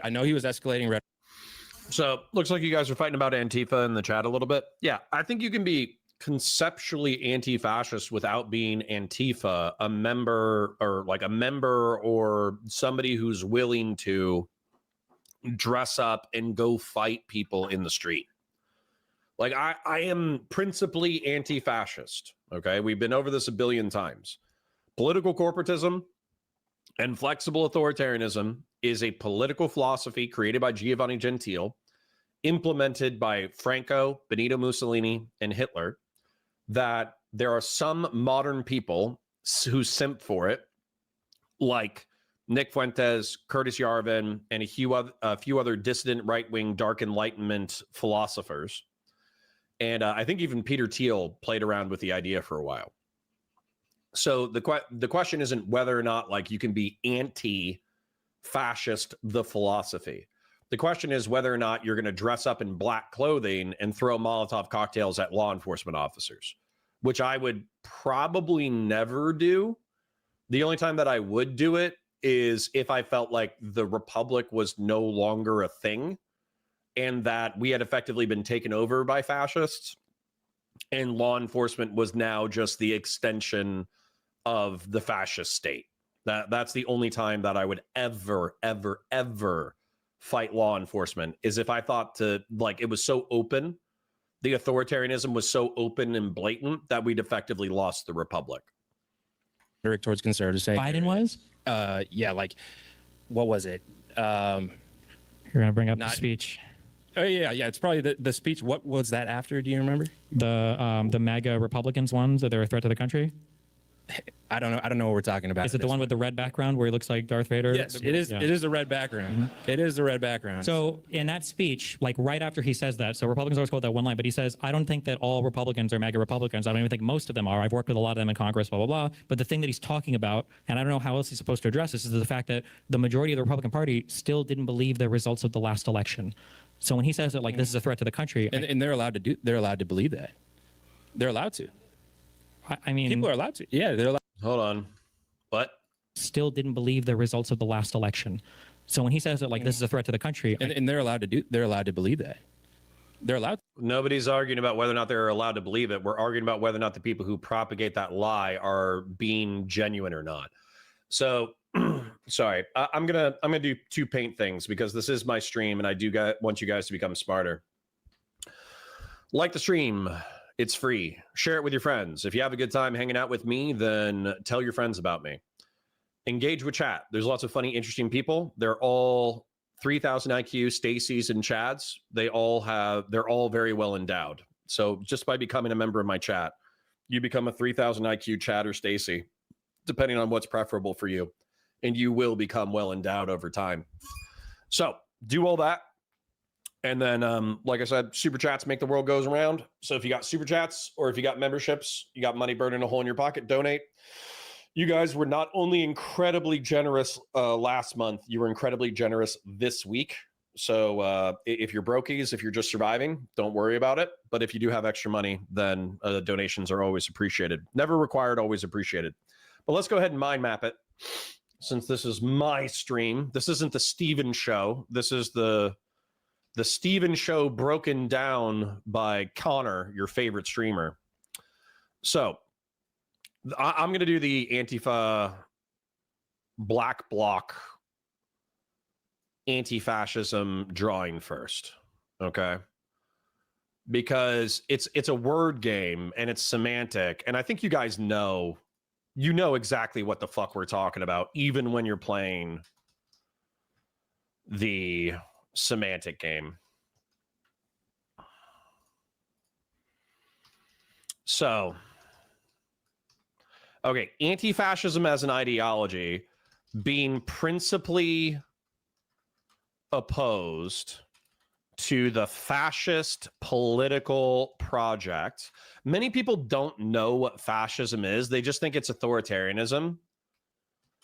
Many people don't know what fascism is, but they are principally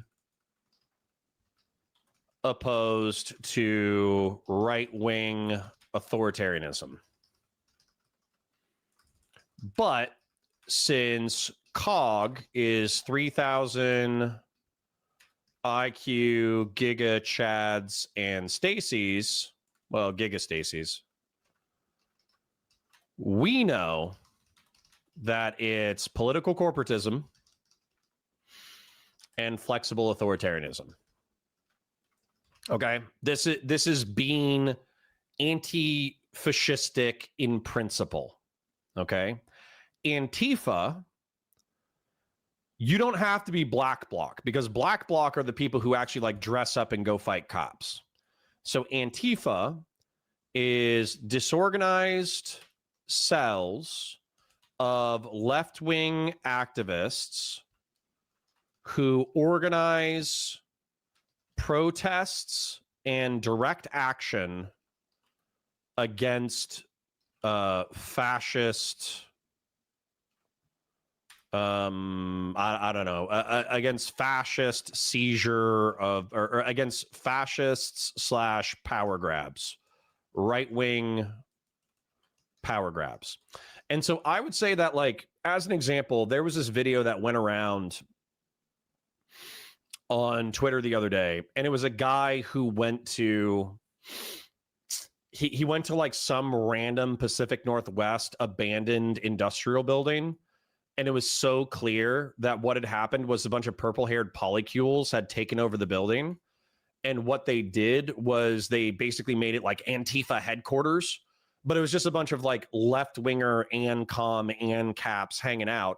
And I guarantee you that there's people who are members of Antifa who are in that building, who make signs and they support the black bloc and they do logistics and they make them food and they do this and they do that, but they don't engage in direct action.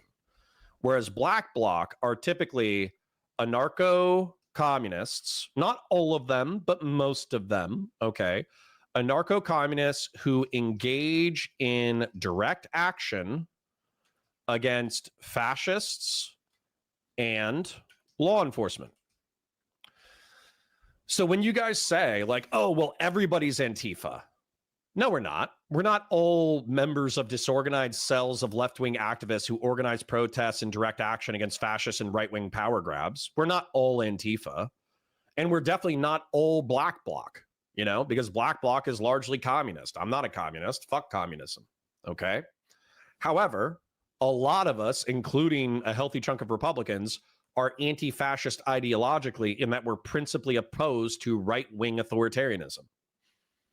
All right. So I think this is relatively easy. Rachel P says, I'm in the DSA and helping with community defense. I'm DSA soft, but all I see so far are people who want human rights restored. Sure. Hold on. So this is the Antifa thing.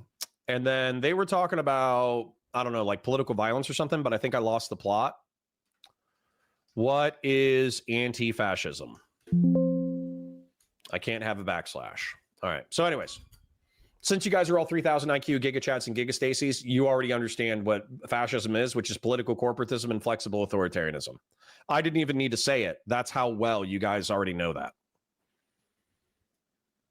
To. I mean, People are allowed to. Yeah, they're allowed to believe that. Well, You believe it? well, no, hold on. I mean, I'm just. You're legally allowed to believe it, but morally you're a piece of shit if you think the 2020 election was stolen. The only reason why I say that is because, and by the way, it's not like you can't have like a drunk uncle, or you can't have suspicions about the 2020 election, that you can't look at the way that the mail-in votes came in and be like, are all those votes valid? I don't care if you're skeptical. Skeptical's fine. What I would say, though, is 5 years or 6 years later, you should weigh your skepticism against the facts of the world. So if Donald Trump, because he bet his entire political career on the fact that the 2020 election was stolen via massive outcome determinative voter fraud. Okay, that's what he bet his political career on. So he's had 6 years to prove it, and he's currently in government. The fact that he is not going out of his way to prove the current 2020 or the claims about the 2020 election fraud basically tells me that he's either delusional or he's a fucking lying bullshit artist. And regardless of whether or not he's delusional or a lying bullshit artist, it doesn't matter.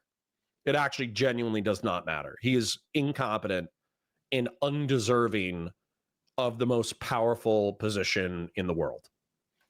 What do you mean when I don't have to respond to this, but what do you mean? Do I believe it or not? No, I didn't ask if you believe it. I'm just saying that like that it, well, if people are allowed to believe that, then that means that Biden should be allowed to believe that they're a threat to the country, right?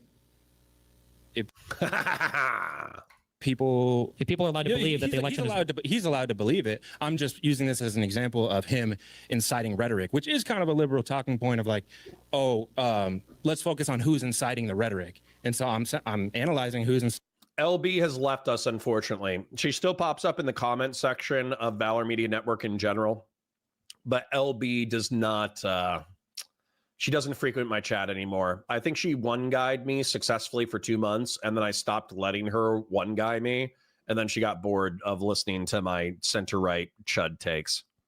inciting the rhetoric, and we keep pointing at instances before the Kirk assassination, and before that happened was the Trump assassination attempts. And I remember your rhetoric on this too. And so that guy was also a registered Republican, right? Damning. That guy was a registered Republican? Both of them were, right? Well, I don't know if that necessarily matters, actually. Well, like, but if they were a registered left-leaning person, do you think that would matter? If they were registered Democrat? I think it's enough evidence to say if they're taking out one of the top guys or the president, that means they don't like him. Well, what about the evidence that the guy? What about the assassin for the Hortmans? That wasn't enough evidence there that person and the list of all the other Democrats. I'm not saying there is evidence there. We're working with two different rules. You're saying we should demand that the presidents denounce political violence or condemn it on the world stage. I'm saying we should condemn online media influencers because they're in charge of the culture now. Yeah, but I think the right takes their notes from Trump. I'm just going to disagree with that. Can you give me any examples where there are huge? They don't take notes from Trump. Like when Trump says something, they'll always defend it. Built independently, which resulted in Trump getting elected. Yeah, but now Trump works with it, and there's like a top-down like structure where when Trump says something, everyone else is saying it, and everybody supports it. Like presidents can influence culture from the top down, but it's mostly just in terms of we have the authority to enforce what the culture is saying. Well, then why? Hold on. Devin C says, I'm thinking of making a Warhammer app where you log in with your BPC account. You would have to spell it BPC for me. Then I can grab all the list info between you and your opponent for the event. Then I let you calculate the math numbers for melee and or range on a unit versus unit. Think unit crunch. Would you be interested in this? Devin C, like, I mean, I would promote it. So like if you made the app and it did what you said it did, where it took 2 lists and then auto calculated your most effective way of attack, I mean, I think that would help out a lot of tournament people. I don't think I could, like, I'm not going to lie, I just don't have the bandwidth to, really like throw my weight behind it, like help out. But if you made the app and you just wanted to make the 40K community aware of its existence, I could help with that. Did all Republicans seem to not care as much about the Epstein files? I don't know how that's related. Well, because if that's what that seemed like they really cared about it for a while, but why did they stop? It's because Trump told Mud Farmer, you rude bitch. Connor saying he thinks there are some principled conservatives who will stand up to Trump. RE flag burning. This is Cope, just like him calling himself a Republican. Yeah, except for like Ted Cruz came out in support of Jimmy Kimmel during the FCC violations. Rand Paul came out in support of Jimmy Kimmel in reference to the FCC violations. Who else? It was like Thomas Massey, Ted Cruz, and Rand Paul. They're Republican, whether you like it or not. And just because they're dickheads in reference to a whole bunch of other policy doesn't mean that they didn't actually follow the principles of the United States, which was that Jimmy Kimmel can make abhorrent comments and be incorrect about public events. And that's his First Amendment right under the United States of America. So they're just off of the top of my head, without doing any research, 3 prominent Republicans supported Jimmy Kimmel during one of the most egregious violations of the First Amendment recently. So the fact that you don't think that if 3 prominent Republicans who, besides that, dick suck Trump, well, I mean, I guess they don't, but Ted Cruz definitely does, but 2 of them don't. If you think that there aren't hundreds of thousands or millions of Republican or former Republican voters who feel the same way, I think you're coping. Him to stop because he said it was a loser issue, and then everybody took notes from him, and eventually that's cascaded through the party. And my whole point is like you can condemn individual Republicans for not, if they were big on Epstein files and then that changed because they didn't want it to get found out. I think you can criticize individuals there. That's my whole paradigm, is like you should just be we shouldn't be holding people responsible. We should just hold the people. I mean, the only people responsible would be the online media influencers for the culture and the rhetoric, but like you could just criticize individuals. Anonymous chatter for 10. banning Andy FA won't stop them. It will embolden them. You don't defeat ideologies by force or with might. That just martyrs them. I don't even know if that's true, anonymous chatter. Like, we defeated Imperial Japan through force of arms. We defeated Nazi Germany through force of arms. We never did kinetic operations against communism, but we defeated them in many battlefields through force of arms. I don't know if I buy into this. I think it's a little trite. Like, I don't think you can ever fully destroy an ideology because it is an ideology. But I don't even think that's true. Like, the even in the medieval periods, like the Templars, the Templars were like a secret banking cult, Christian cult, and they were defeated through force of arms. I think that if you go through all of history, there's plenty of people who were defeated through force of arms. So this statement that like even jihadism in the past decade, you could argue that what happened was Osama bin Laden engaged in jihadist terrorism. The United States went overseas and fought wars in Iraq, or conflicts in Iraq and Afghanistan, and they borderline made jihadism worse for a decade because jihadist terrorism exploded in Iraq and Afghanistan. And then ultimately, when the United States withdrew, ISIS formed, and then ISIS, attacked Europe. So you could say that force of arms arguably made jihadist terrorism worse. But then what happened in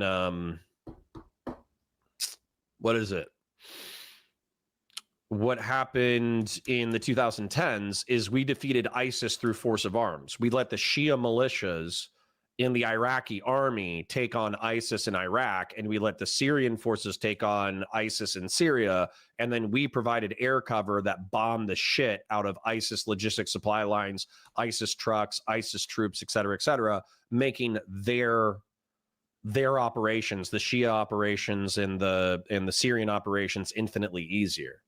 So saying that you can't defeat an ideology or make it irrelevant through force of arms, I don't think is accurate. Emmanuel Randon says stocks on the shooter being a meta-ironic groiper, 1% for me. Deadly Zebra says 100% not paying to watch Pepperbox. Well, guess what? You're not invited. You're not invited, Deadly Zebra. You're not invited, okay?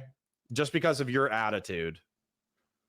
You could criticize Charlie Kirk for what he said. I don't understand why we think that like the president of the United States can't have a large influence on the culture. No, I'm not saying he can't. Then shouldn't he be disavowing violence? Nowadays, which is different than history, it's the culture is run independently. It's through independent media. Okay, I disagree, but we don't even have to agree on that point. Shouldn't Trump disavow violence? Yeah, sure. Okay, so it's a moral failing of his to not disavow violence. Yep. And it's a greater moral failing for him to say that violence on his side is somewhat justified. Violence on his side is somewhat... I don't know about that. So when he was on Fox and Friends, they asked him about like violence on the left, or the radical violence, and he says that... Jazz 86 has called the militia Democracy and Independence Liberation Front, a.k.a. DILF. When it was something, I'm paraphrasing, but he says like when the leftists do radical violence, it's like trans-Tifa or whatever stuff. But when the right does radical violence, it's in response to the left being crazy. So like, in a way, he made it sound like right-wing radical violence was righteous. And I kind of believe that. I kind of agree with that. Like when we trace it back, and I've been following you a long time. I've been following politics a long time.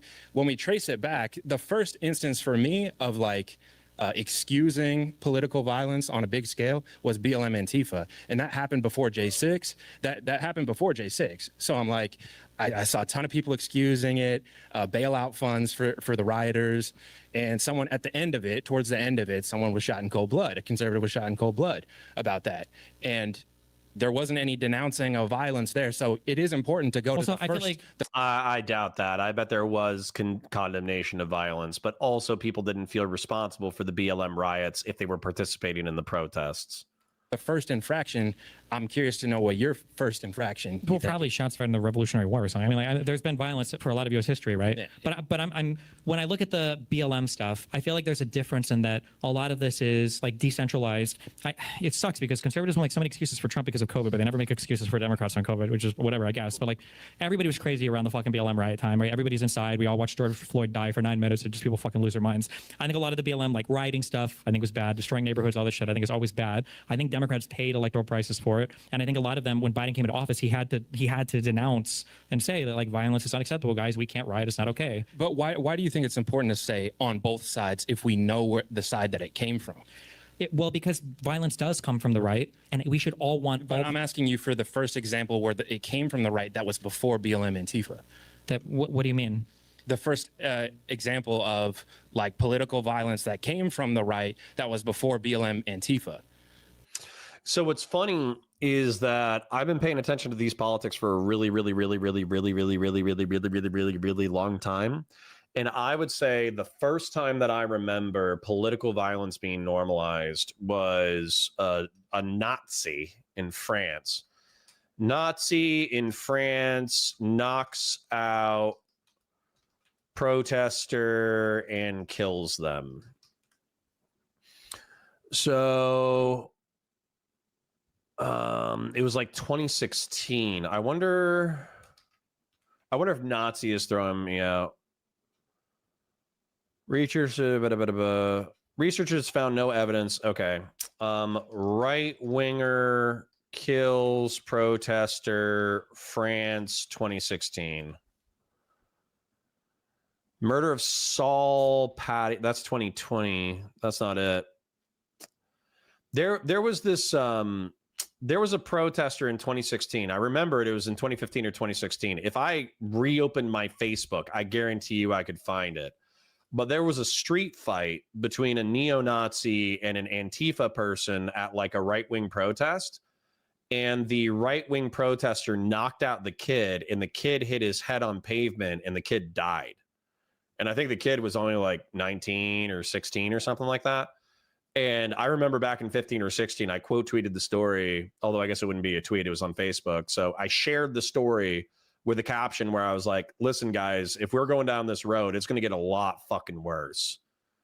And so what that absolutely happened in like 15, 16. And so the argument would be that like, oh, well, Antifa started the violence because they're the ones who showed up and you know, like did the protest or whatever. So you could make that argument. And the Proud Boys would make that argument. The Proud Boys would make the argument that they were a direct response to Black Bloc and Antifa beating up on conservative normies. So I understand what this guy is saying. I think it doesn't matter, though. I think you ultimately have to engage in legalistic self-defensive violence, and that's it. You should not engage in proactive extra-legal violence, or else you're sending the country down the path of civil war.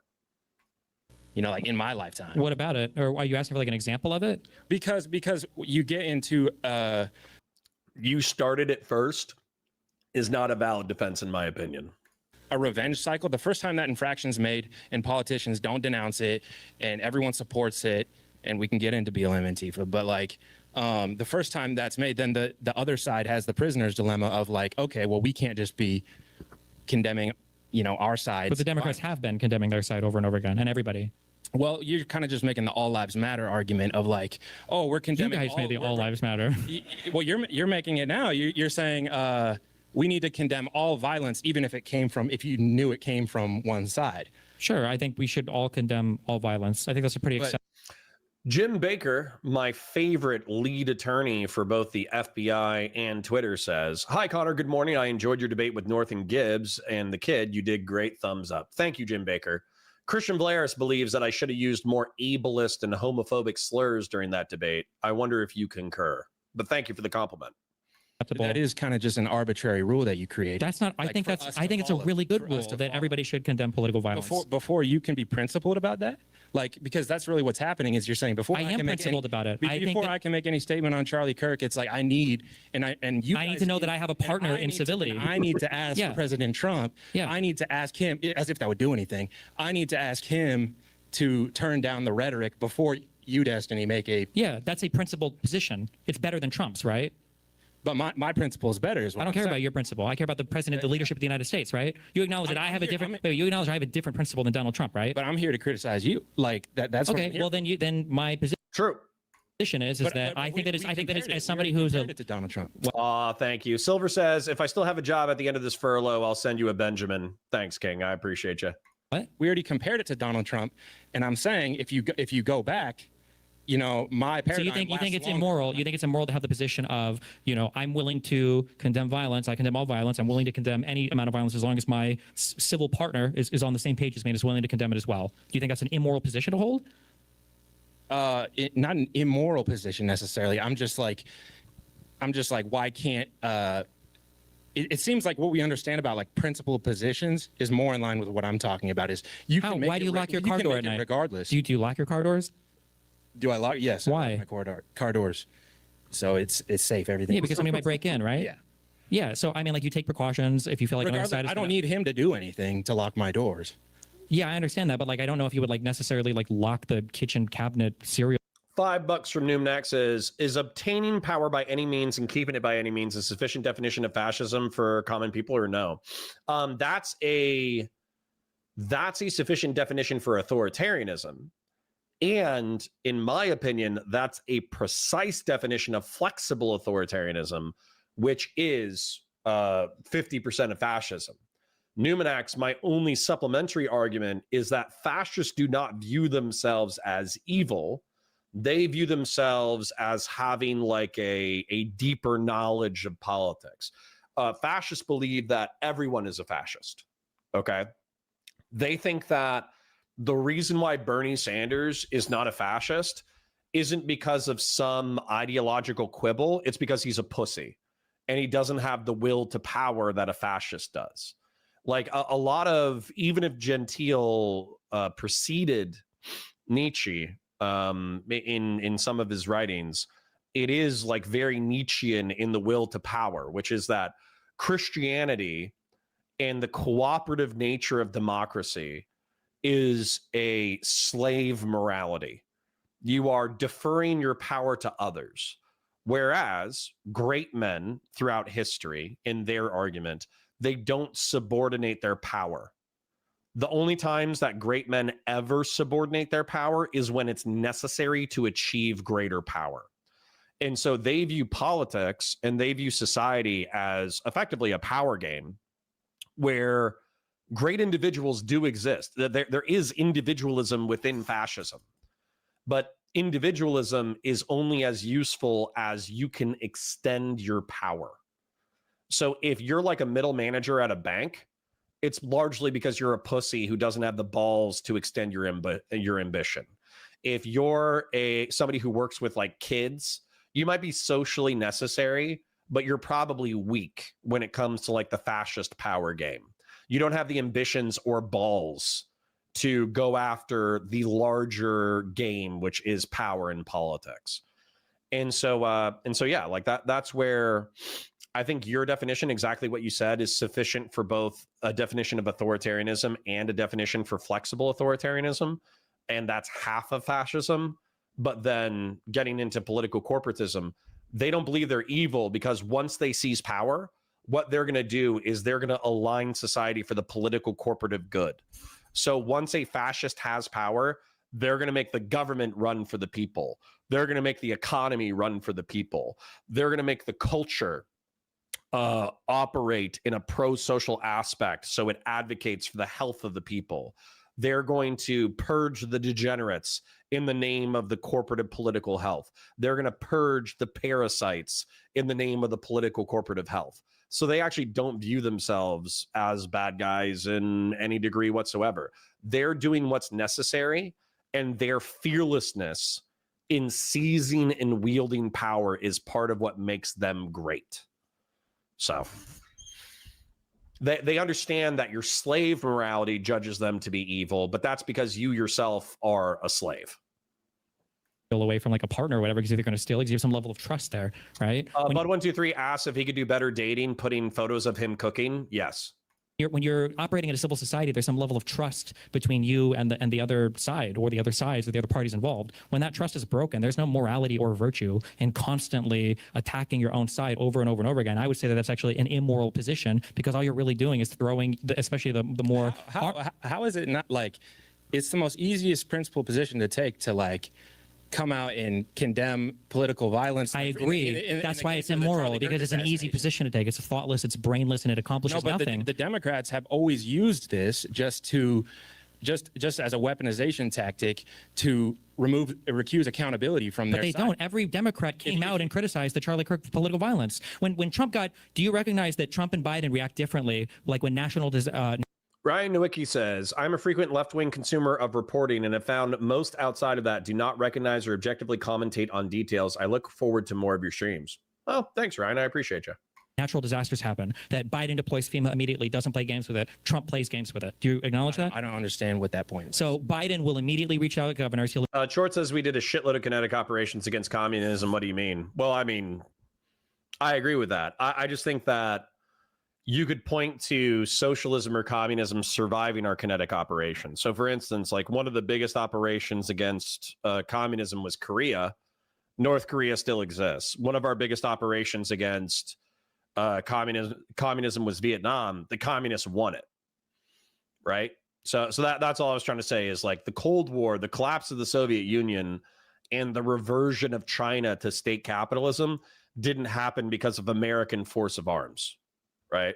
We were insufficiently capable of forcing the world to become mixed economy capitalist through force of arms. Any reversion to mixed economy capitalism or capitalism came as a result of like diplomatic and civil demand, not force of arms. immediately make whatever funds available needs to be available. He'll call people, talk to people, whatever. Trump will play games. In California, he was saying, well, you guys have to agree to change the water rules, or I'm not sure if I'm even going to send FEMA to blue states. Trump plays games with it. Biden doesn't play games with it, right? I don't know what that's supposed to mean. It doesn't have to mean anything. I'm just asking a simple question. That Biden, if there is a natural... Eve Supreme says, why do we keep saying we defeated people who still exist? It was never destroyed. I don't think Imperial Japan exists anymore, so that one's definitely destroyed. When it comes to Nazism or whatever, you guys can say, oh, well, neo-Nazis still exist. Yeah, they're not in power. They're not running whole nations. They're a despised... Now, they're increasingly becoming less despised because of the antics of the far right in America. But they, for the past century, they were a despised ideological minority. So, yeah, I don't... Listen, in counterinsurgency warfare, can I do another drawing? I want to do another drawing. Let's do another drawing. In counterinsurgency warfare, you can never fully defeat the enemy, okay? It's the same thing with the drug war. And what was really interesting was becoming a cop and seeing the drug war. Because when you look at a drug organization, they actually operate incredibly similarly to a terror cell or an insurgent cell. And so what I would say is this would be like a criminal organization would be very similarly organized to a criminal cell or a terror cell or anything like that. But what's interesting is financiers, propagandists, terror cell itself, and then let's say the government. So let's use this as an example for counterinsurgency warfare or drug war. Okay. Government, security forces, government and security forces. And you can analogize this either to, excuse me, cops or counterinsurgency militaries. Okay. So we're always fighting for the population, the soul of the population. All right. Population. I'll put civilians. Okay. Civilians. And so the government security forces are always fighting for the soul of the civilians. And they're always saying, hey, kids, don't participate in jihadist terrorism. Try volleyball. Okay. So there's always propaganda from government security forces try to make sure that civilians don't feed into criminal organizations or terrorist organizations. But terrorist orgs and drug orgs do recruit from the civilian population for their own ends. And what I would say is there's street level. I'll make this about the drug war and I'll make this about counterinsurgency.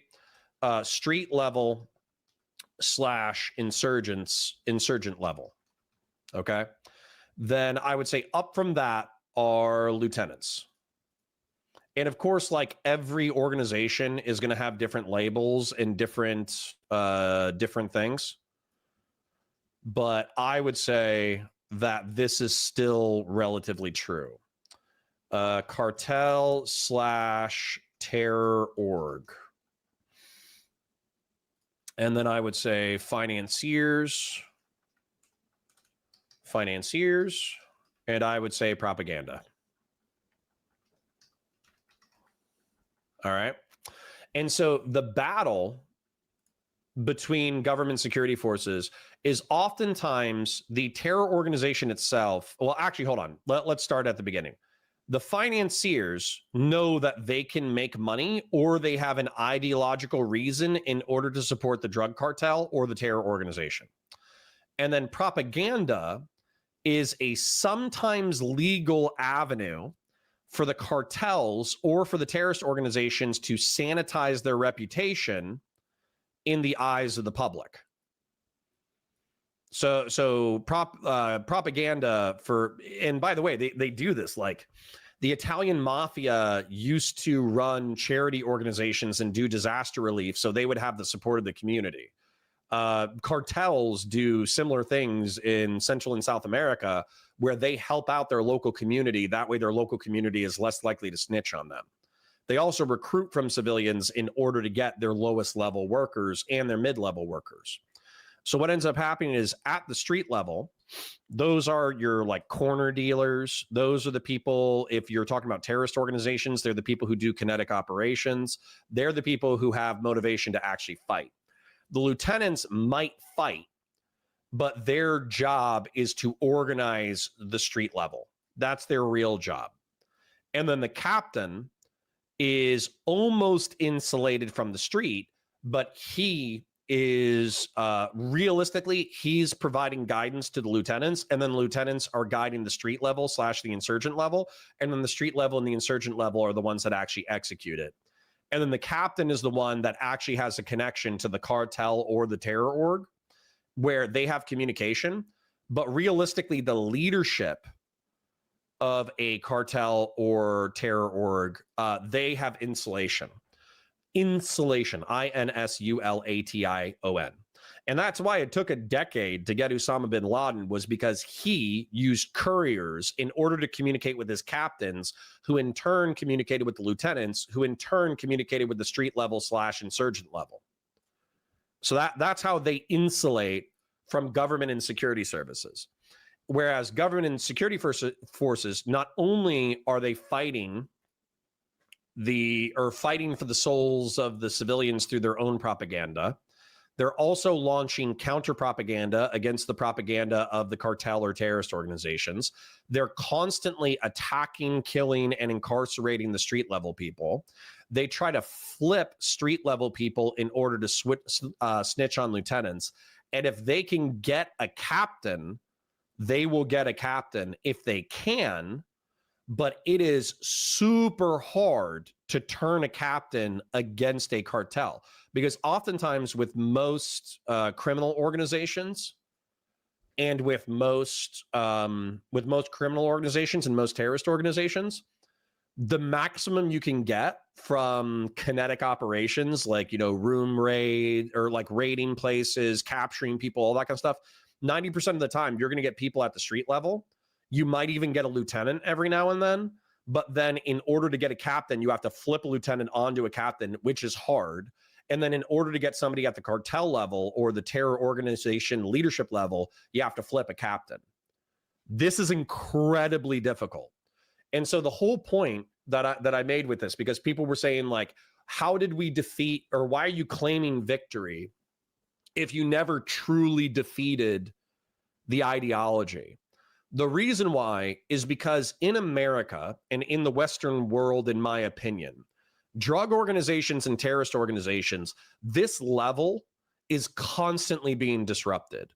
Lieutenants are always being arrested. Captains are always in fear for their lives. Captains are always afraid of getting killed or caught. Street level people effectively know that they're going to be killed, incarcerated, or caught. And then the cartel level, while they're at the higher level and they're insulated from the street, and the financiers and the propagandists can be insulated through legality because in the United States anyways, it's not illegal to be a terror propagandist. And then financiers might be through shady accounting practices, they might be insulated from damage that happens to these organizations. But the truth is that these people are always in fear that the government is going to rip them apart. And so you're wondering what defeat looks like or what a war looks like. A war looks like when the cartel and the terror organizations are as powerful as government security forces, the way that they arguably could be in Central and South America. And defeat looks like when the cartel and terrorist organizations are not only more powerful than government security forces, they effectively run the government. That's what defeat looks like.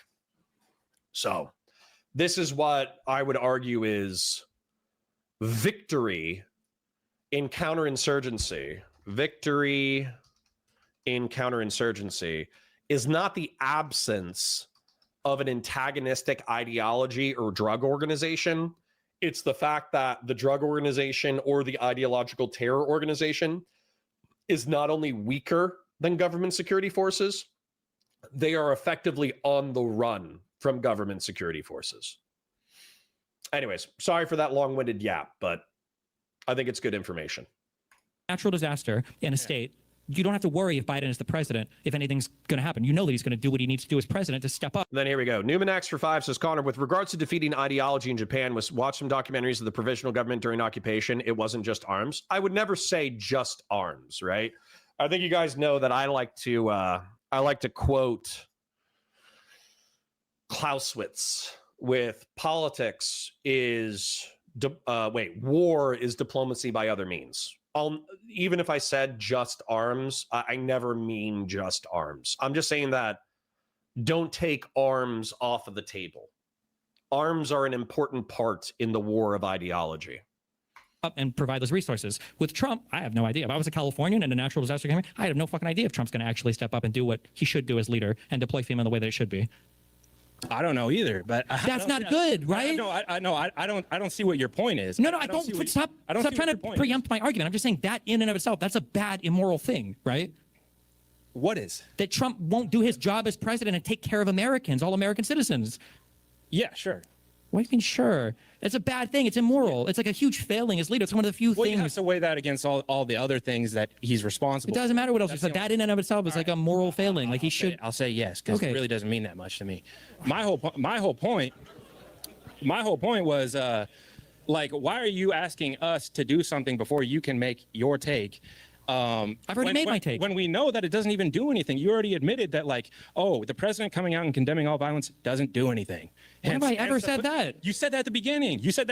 Hence the political assassinations that happened afterwards. You said that, Destiny. Wait, I said that the president condemning violence doesn't do anything? Yes. You said it doesn't end up doing anything. Yes. I don't. Did I say this? Almost verbatim. I don't think I said this. Run it back. How can I run it back? They'll run it back. If I thought that the president disavowing violence didn't do anything, then why would I ask Trump to disavow violence? No, that's my question. Why would you ask Trump to disavow violence? At that point, I would just be like, I didn't say that, and if I did say that, I was wrong.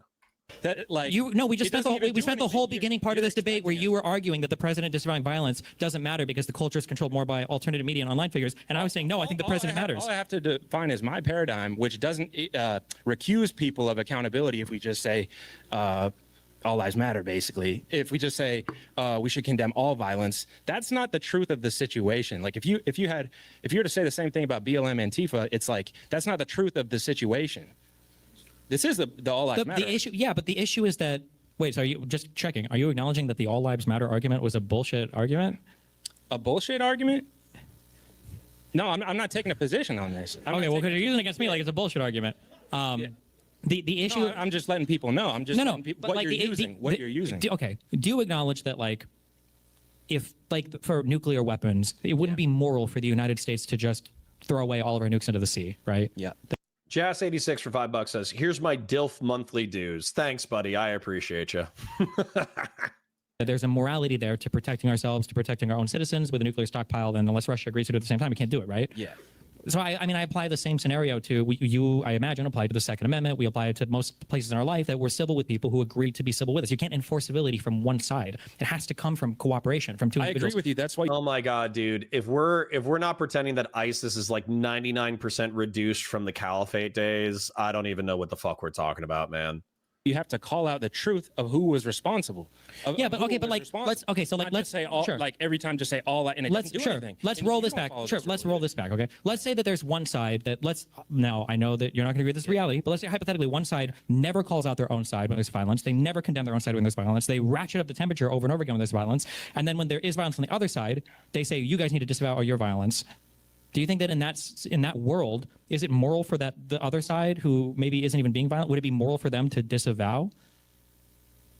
Yes. Okay, I think so. So I understand the position of that. I understand emotionally like why that feels like a good thing, but I think that emotion is built on a bedrock idea that it's going to be reciprocated. And if it's not ever reciprocated, now for people like me, whether it is, well, I guess maybe I might be more at risk. I don't know. Yep. Severin says Yakuza did helicopter rescue stuff during that massive hurricane. Yeah, man. Like, yeah. So sorry if my original take that you cannot defeat an ideology through force of arms isn't wholly accurate, that you need a complement of force of arms and ideological propaganda and counterinsurgency operations, and technically ideas can survive long past their expected survival date. But as an example, like paganism, okay? Paganism was defeated through force of arms, like Christian force of arms. It was also defeated via diplomacy. It was also defeated via propaganda, right? Now, you can make the argument, oh, well, paganism wasn't really destroyed because there's a few thousand pagans left in the United States and Europe. Let's be real. Paganism, like polytheistic religion was common throughout the ancient world. It was the norm in Egypt. It was the norm in Greece. It was the norm in Rome. It was the norm in Persia. It was the norm in probably in the Americas. They probably had some form of pagan religion. Pagan religion in the modern era is effectively treated like a mythological LARP. It has like almost no political power. It has a few thousand adherents. Paganism has been defeated in the modern world. Okay. So the existence of a few thousand pagan adherents does not mean that paganism has not been defeated. And I could go through like a series of religions and ideologies that are now dead. And you could bring up like a few hundred or a few thousand adherents as an example of them continuing to exist. That's obviously not victory, right? And it's obviously not health. These ideologies are not only on the back foot, they're largely like marginalized and maligned to the point of irrelevance. I would say Nazism is not irrelevant, but it is still extremely marginalized, particularly compared to how popular fascism was as an ideology in the early 20th century. It's a lot, we're in a far preferable position compared to right now. I tell you what. But like for more vulnerable people in society, in terms of who's subject to conservative policy or maybe wider violence, depending on how you view ICE or whatever, I feel like you're throwing all those people under the bus when conservatives are able to just energize their side, ratchet up the violence, constantly scream. Okay, I probably did put too much emphasis on arms. I will concede it cannot be arms alone. I will admit that. Into the microphones, we need a civil war and all this other stuff, and then I'll let you just keep disavow. What's the point of that? As a response, I think people are calling for civil war now because of the political assassination of someone as high profile as Charlie Kirk. Yeah, And but like Biden, Obama, world wars were started for that exact same reason. So that's not like Biden, Obama, no world war started yet because the podcaster got killed. Okay, but Biden, Obama, all these people, political assassination. all these people, and they tried to assassinate President Trump, which would have been a parallel. When you say they, you mean Republicans? No, I don't Hi, Grassroots. Good to see you. mean Republicans. Who's they? I mean, Republican shooter. Yeah. Okay. Fine. Republican shooter. Okay. But still, that would start wars were started for the exact same reason. What happened after the Republican white kid shooter shot Trump? What did Biden do? I think he increased the Secret Service. He said everybody needs to calm down. He said we should never kill each other for political violence. He said all the right things. Sure. When this guy shot Charlie Kirk, before Charlie Kirk was even dead, Trump was like on media blaming trans, Tifa, all sorts of crazy stuff. We had no evidence of anything. Isn't that like super deeply immoral that the president and the vice president would come out and start making statements about the shooter before we even knew anything? Yeah, sure. I'll accept this. Anonymous Chatter says, I would argue that it's the new other ideology that defeats the other ideology. The violence just speeds up the shifting of the ideology amongst the people, which I think that's the reason why that's an interesting point, even if it seems common sense to probably everybody in this chat, because we're all 3,000 IQ. I think the reason why is because I think we're capital L liberal in this chat largely, in the sense that we think that human freedom is good.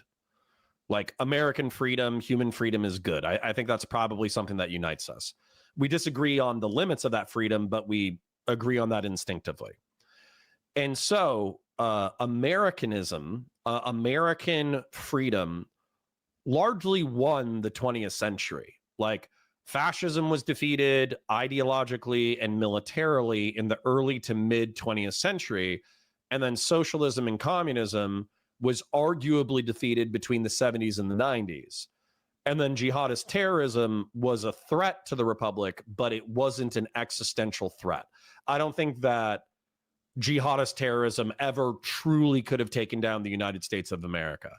But what we're seeing in the early 21st century, which is scary, is that the material conditions that predated the rise of fascism and socialism in the world in the 20th century, they've come back.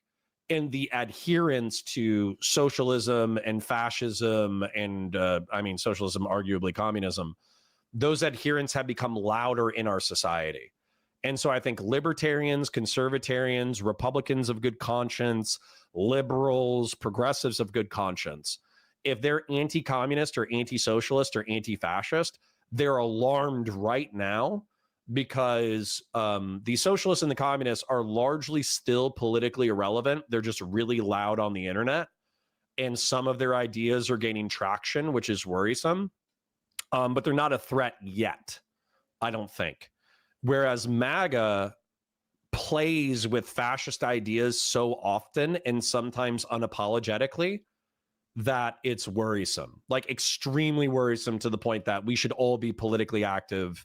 And in my opinion, voting against MAGA and voting for people who support the Republic of the United States, regardless of if they're liberal or Republican. If you support the Republic of the United States and the freedoms that we enjoy and the general concept of free societies, I think you should be voting against MAGA, and you should probably voting against the far left, in my opinion. About the shooting?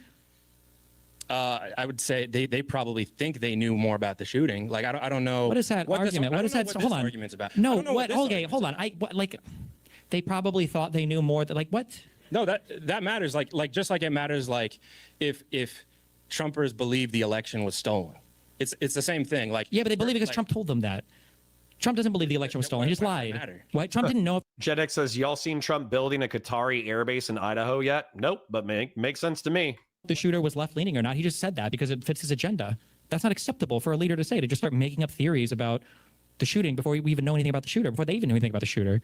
It would still matter, like, whether they believe that it actually happened or if they didn't. That would still matter I would more. agree if they believe it actually happened. It makes it even worse because now they're delusional because they have no reason to even believe it. They don't even have any evidence. I just don't know where this path of argument. Don't stop trying to preempt it. Just like live in the moment and be a human being. No, I don't it's know. It's bad when a president. Your argumentation is. My argumentation is that the president should have been guessing the motives and the ideology of the shooter before we knew anything at all about the shooter. That's like a deeply immoral, horrible, terrible thing to do. Before we do anything, yeah. Before we know anything. Like you just said, if he doesn't know anything, we shouldn't do anything. You shouldn't make any statements about the idea, right? And then also, like, I don't think. So here's another issue. You talk about BLM. Okay, so prior to BLM, like. If we look at like the Charlottesville thing, Donald Trump was asked if he would fucking disavow, neo-Nazis or disavow the Proud Boys, and Donald Trump's statement was like, "Stand back and stand by." That was. I thought that was for J6. Nice and close to the mic there. Oh, sorry. I thought that was for J6. It was for J6. That's still bad. Why does that make it better? Well, they showed up on J6, but no, I think it was in. No, but the Charlottesville instance that you just brought up. Yeah. He was saying. that's a soundbite, and then after that, you know what he said? He said, "I'm not talking about the neo-Nazis." Well, but it was a neo-Nazi march, right? Oh, you're talking like so. He also said he said the thing about how there were good people on both sides. And then went to January 6th, though. Well, no. So hold on. He said that there were the good people on both sides argument or whatever. But I think it was like preceding, or I'm sorry, I think it was pretty soon after Charlottesville. He was asked about like denouncing like the Proud Boys and stuff. I think that happened pretty soon after Charlottesville, right? And the statement that he said, it was unhinged. He said, "Stand back and stand by." What the fuck? Yeah. Anonymous says, minor docs here, but I'm a liberal in Kentucky. You think it's better for me to register Republican and vote for a liberal Republican over a MAGA Republican in primary versus registering Dem? I think it probably is from an efficacy standpoint. However, I think there's something missing in the American zeitgeist, which is just truth. Okay? It's just speaking truth regardless of consequence. And so if you want to take a utilitarian analysis, yeah, I think that would probably be more effective, is registering as a Republican, voting for a freedom-loving Republican over a MAGA Republican. Yeah, I think that's probably one of the best things you could do. However, I think that one of the things that's happened in our obsession with efficiency and our obsession with politics is we've all become increasingly Machiavellian, rather than just saying what we believe. And I hope that's a quality that you guys kind of like this channel for, is I'm not always right. I'm not always articulate. I'm not always intelligent, but I am telling you what I earnestly believe. What's happening here is the neurons are firing in the little vital organ between my skull, and what happens up there, I put into the mic. So, you know, I would say that if you've always been a liberal, you've always been a Republican, you identify as if you've always been a liberal, you've always been a Democrat, you've always supported the Democratic Party, you want to be a Democrat, then just be a Democrat. But if you feel like you can serve your country because there's some socially conservative or some Republican values that you believe in, I would put honesty first. I would put efficiency second. Because I think by putting efficiency first, we've become accustomed to lying. So let me check on PF Young real quick. I think he just sent me a DM.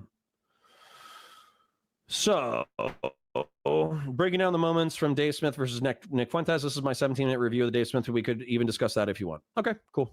12:45 EST. Just finished editing and need to eat real quick. Yeah, sure. I'll send him an invite and he can join at 12:45. That works. And that sounds a lot like your coded incitement of violence recently. That sounds a lot like it.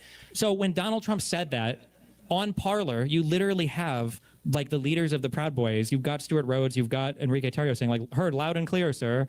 And then these guys like made top secret signal groups and they organized like huge fucking, groups of people to go and break into the Capitol on January 6th. Like that's like a direct, and then Trump pardoned all those people. But January 6th was after BLM Antifa. That's my whole point. But those guys heard their trying to usurp the Republic, trying to overthrow the Republic of the United States happened after BLM Antifa. Oh, my bad. Keep going. What an asshole.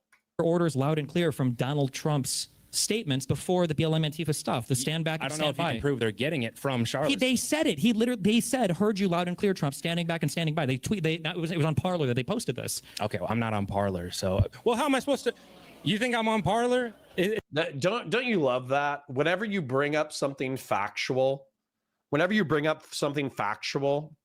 a MAGA Republican goes, "Well, I don't know about that." Don't you love how often that happens in a conversation and debate? Don't you love whenever you press them on a detail that's actually deeply immoral or fucked up? They just go, "Oh, well, I don't really know the details. Don't you fucking love that? Is it an I'm not saying on Parler, but I'm saying that these were some of the most important, I would say, court cases in U.S. history because all these people were convicted of seditious conspiracy.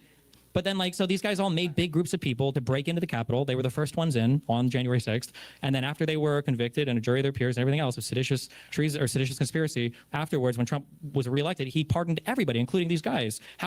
I'm gonna use the restroom and grab a snack. I'll be right back. Enjoy the Destiny-related violence.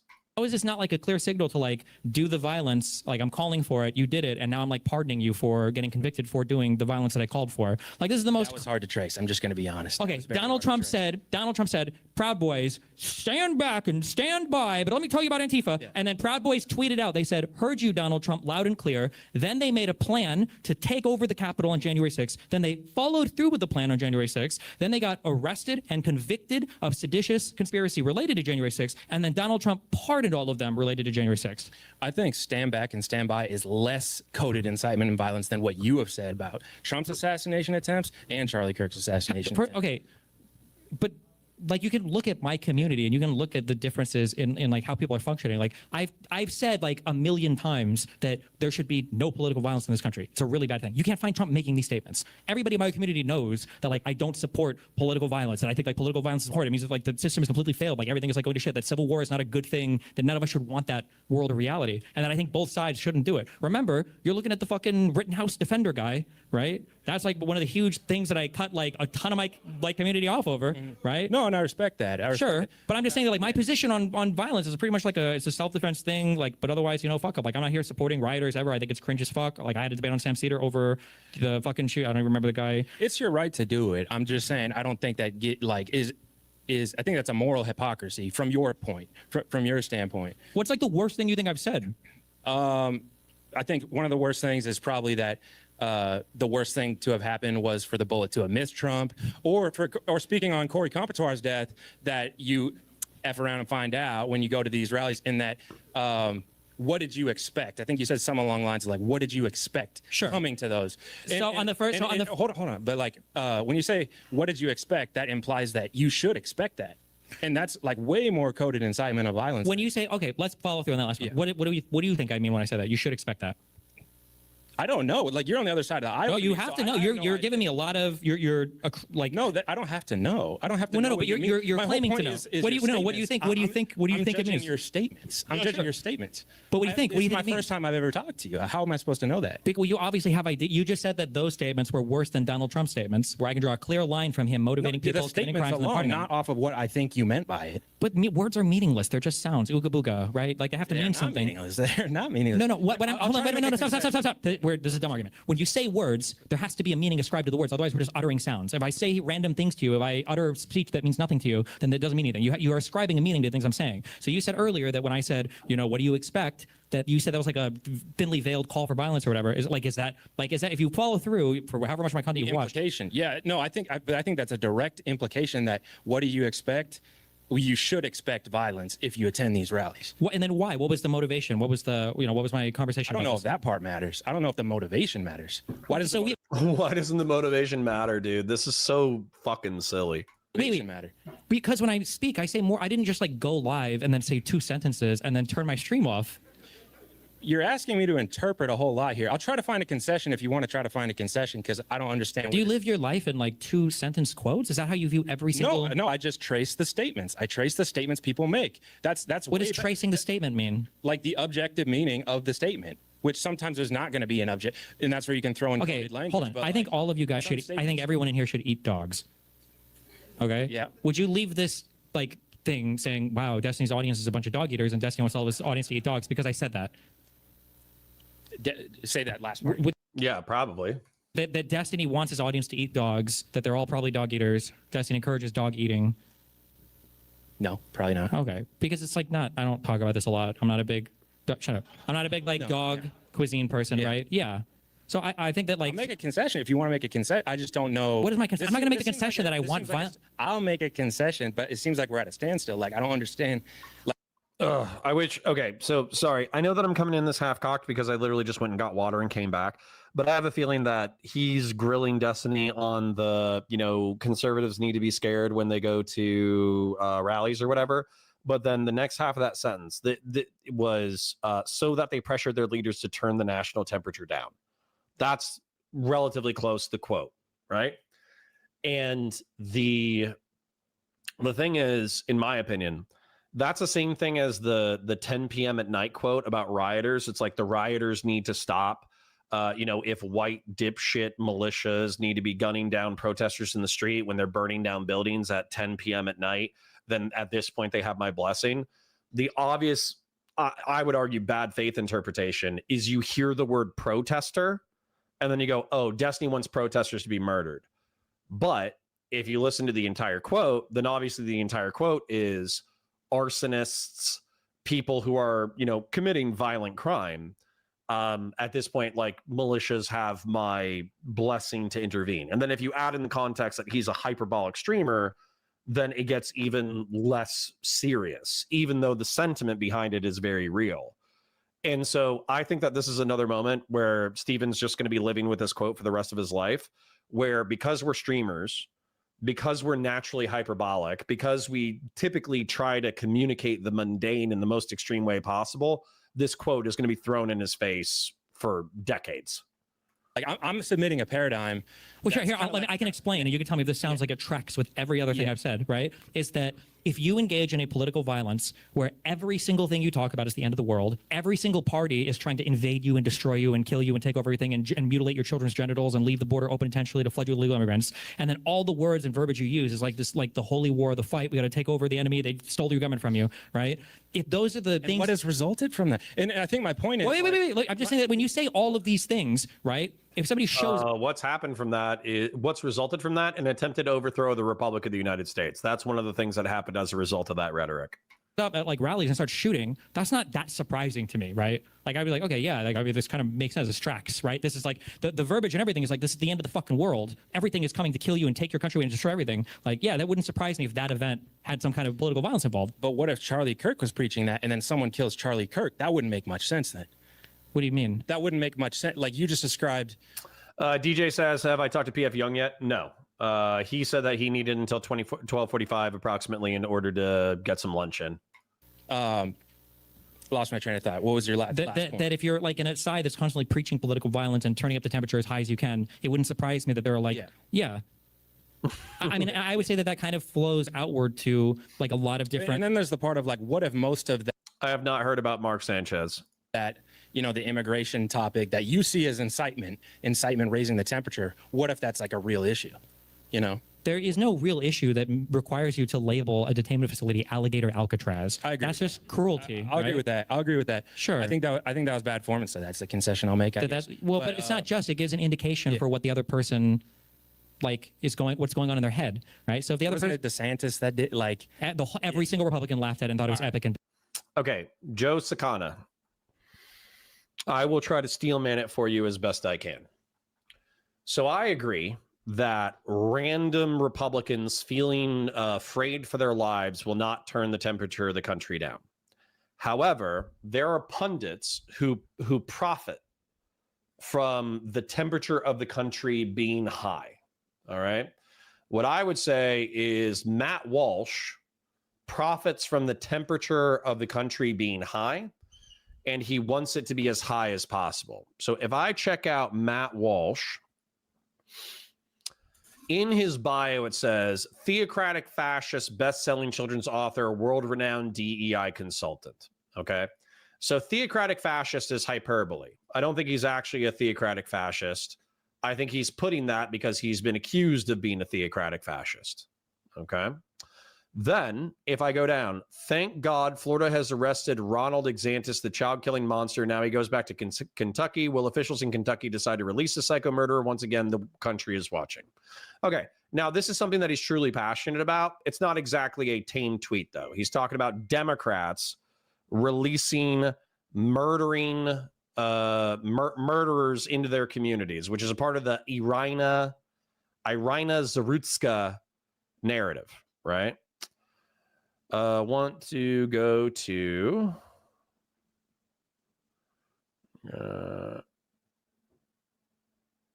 it's a cool sandwich joint. All right. People say that X isn't real life, but we use this platform to call attention to the Logan Tipton case, and within 24 hours, the White House responded. Now the AG of Florida is on it as well. That seems pretty real to me. Anyways, if I go through Matt Walsh's stuff, it's not going to be things that are related to turning down the temperature. He's going to be trying to increase the temperature. Okay. There was a picture of a little boy who got murdered and a murderer got off of death row. A murderer got released after a decade in prison. If I go to Tim Pool and I take a look at it, he is one of the biggest purveyors of the Civil War narrative in history.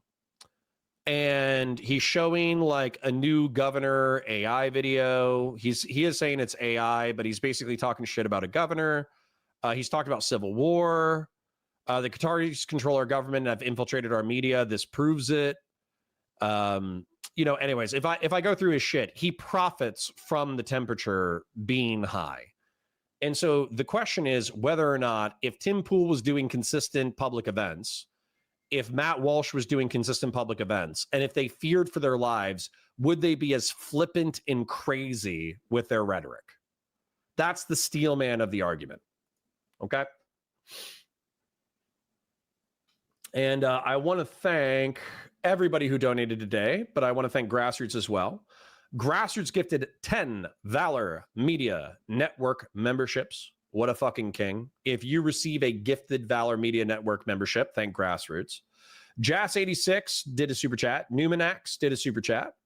Anonymous Chatter, Gen X, Tristan Clark, Malevolent Vet, and Anonymous Chatter again all gave super chats. We're pushing 12 donations today.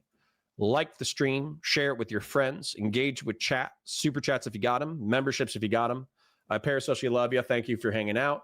And I think our friend PF Young should be joining us momentarily.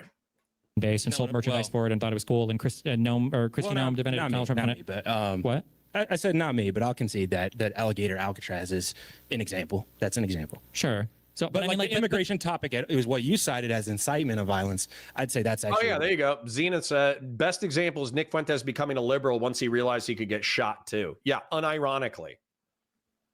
Unironically, Nick Fuentes is an example of exactly the logic that Destiny laid out, because Nick Fuentes does feel vulnerable. Nick Fuentes is more vulnerable than Charlie Kirk, because he is such a figure of hatred and derision that people think that if Charlie Kirk is a fascist, Nick Fuentes is absolutely a fascist. Simping for Stalin, simping for Hitler, simping for race realism, simping for depossessing Jews of political and media power, simping for resegregation. Nick Fuentes was the poster boy of using hyperbolic policy and hyperbolic rhetoric with which to get momentum behind your political movement. And he is scared of being killed at a public event. Therefore, he has willingly turned down the temperature of his own rhetoric. So, yeah, that's, Tim Pool and Matt Walsh are perfect examples of Destiny's desires not being carried out. Nick Fuentes is the exact example of Destiny's desires being carried out. Real issue, which was going to be my second. Things can be a real issue, but also you could talk about them in a hateful or insightful But you way. can't just say, "Oh, that's incitement of violence." I didn't just say, "Oh, that's." I just gave you a specific, concrete example of a way that it's kind of insightful with the way that Republicans deal with it. When they say things like, so I think the Alligator Alcatraz example is valid. I don't think the immigration topic as a whole can be. I've never said the immigration topic as a whole, but Republicans That's don't. how you started. That's how you started it. You clarified and you said Alligator Alcatraz, and that's what I conceded to. I don't think I ever said in general immigration. I feel like I've listed pretty specific things, but Yeah, it was jumbled in there. It's hard to remember everything that you say, but it was jumbled in there. I do okay, know that. let's assume that it was jumbled in there. Okay. Yeah. Republicans and Donald Trump speak about everything in an existential, hateful way. So when violence results from that, that's just. Joseph Canna says, cool. I guess that means political terrorism has its uses then. I mean, if that's logic, that's logic. I mean, I hate to be so callous about it, but yeah. Like, as an example, in post-war Japan, there was a socialist who wanted to seize power in Japan, and he was assassinated on national television with a katana.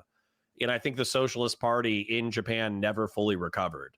In Israel, there was a pro-reconciliation, pro-two-state solution politician in Israel, and he was assassinated, and his political movement died.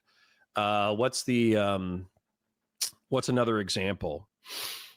What is it? Is it Che Guevara? No, it wasn't Che Guevara. Che Guevara was the partisan in the jungle who ended up getting killed by security forces. Pablo Escobar. Pablo Escobar originally had ambitions of being the president of Colombia, And then eventually he was drummed out of the Senate. He was effectively like ignored and pushed out of the Senate. But he still had ambitions of being the most powerful man in Colombia. And it wasn't until Los Pepes, which was a militia, Los Pepes, Colombia. I think it's an acronym for Los Pepes, an acronym for Perseguidos por Pablo Escobar, was a paramilitary group of enemies of Pablo Escobar, including members of the Cali cartel and the Castaño brothers, who waged a violent campaign against the Medellin cartel in 1993. They're believed to have provided intelligence to the Colombian search bloc in exchange for assistance from U.S. counterterrorism units. Their actions, which targeted members and associates of the Medellin cartel, were a significant factor in weakening Escobar's organization. So yeah, like extra judicial violence from the enemies of Pablo Escobar ended up loosening and ultimately destroying Pablo Escobar's not only his political ambitions, but his drug cartel ambitions. So yeah, so like descriptively, like, is that good? Is political violence good? No, political violence is bad. Is political violence a tool that can be used to destroy political movements? Descriptively, yes. So It's not that surprising to me.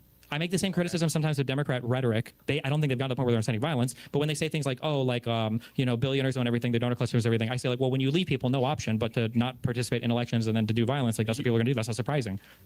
Which one? Participate in elections or do violence? Which one are we leaving them no option to do? Both. I think that's what happens when you tell people that you can't participate in elections. Those are two different things, though, don't you think? One leads to the next. If people feel like their vote is irrelevant or their political system isn't responsive to them, then the next step is violence. That's what happens, right? How do dictatorships end? Usually Well, with you a coup. can't say that happens, but that's not justified. That's not morally justified. Whether it is or isn't is not what we're at right now. I'm just saying that is what will happen. This is a moral conversation. I'm critiquing your morality. This is a conversation about morality, not like efficacy. I don't know. okay, I'm about to yell at PF Young.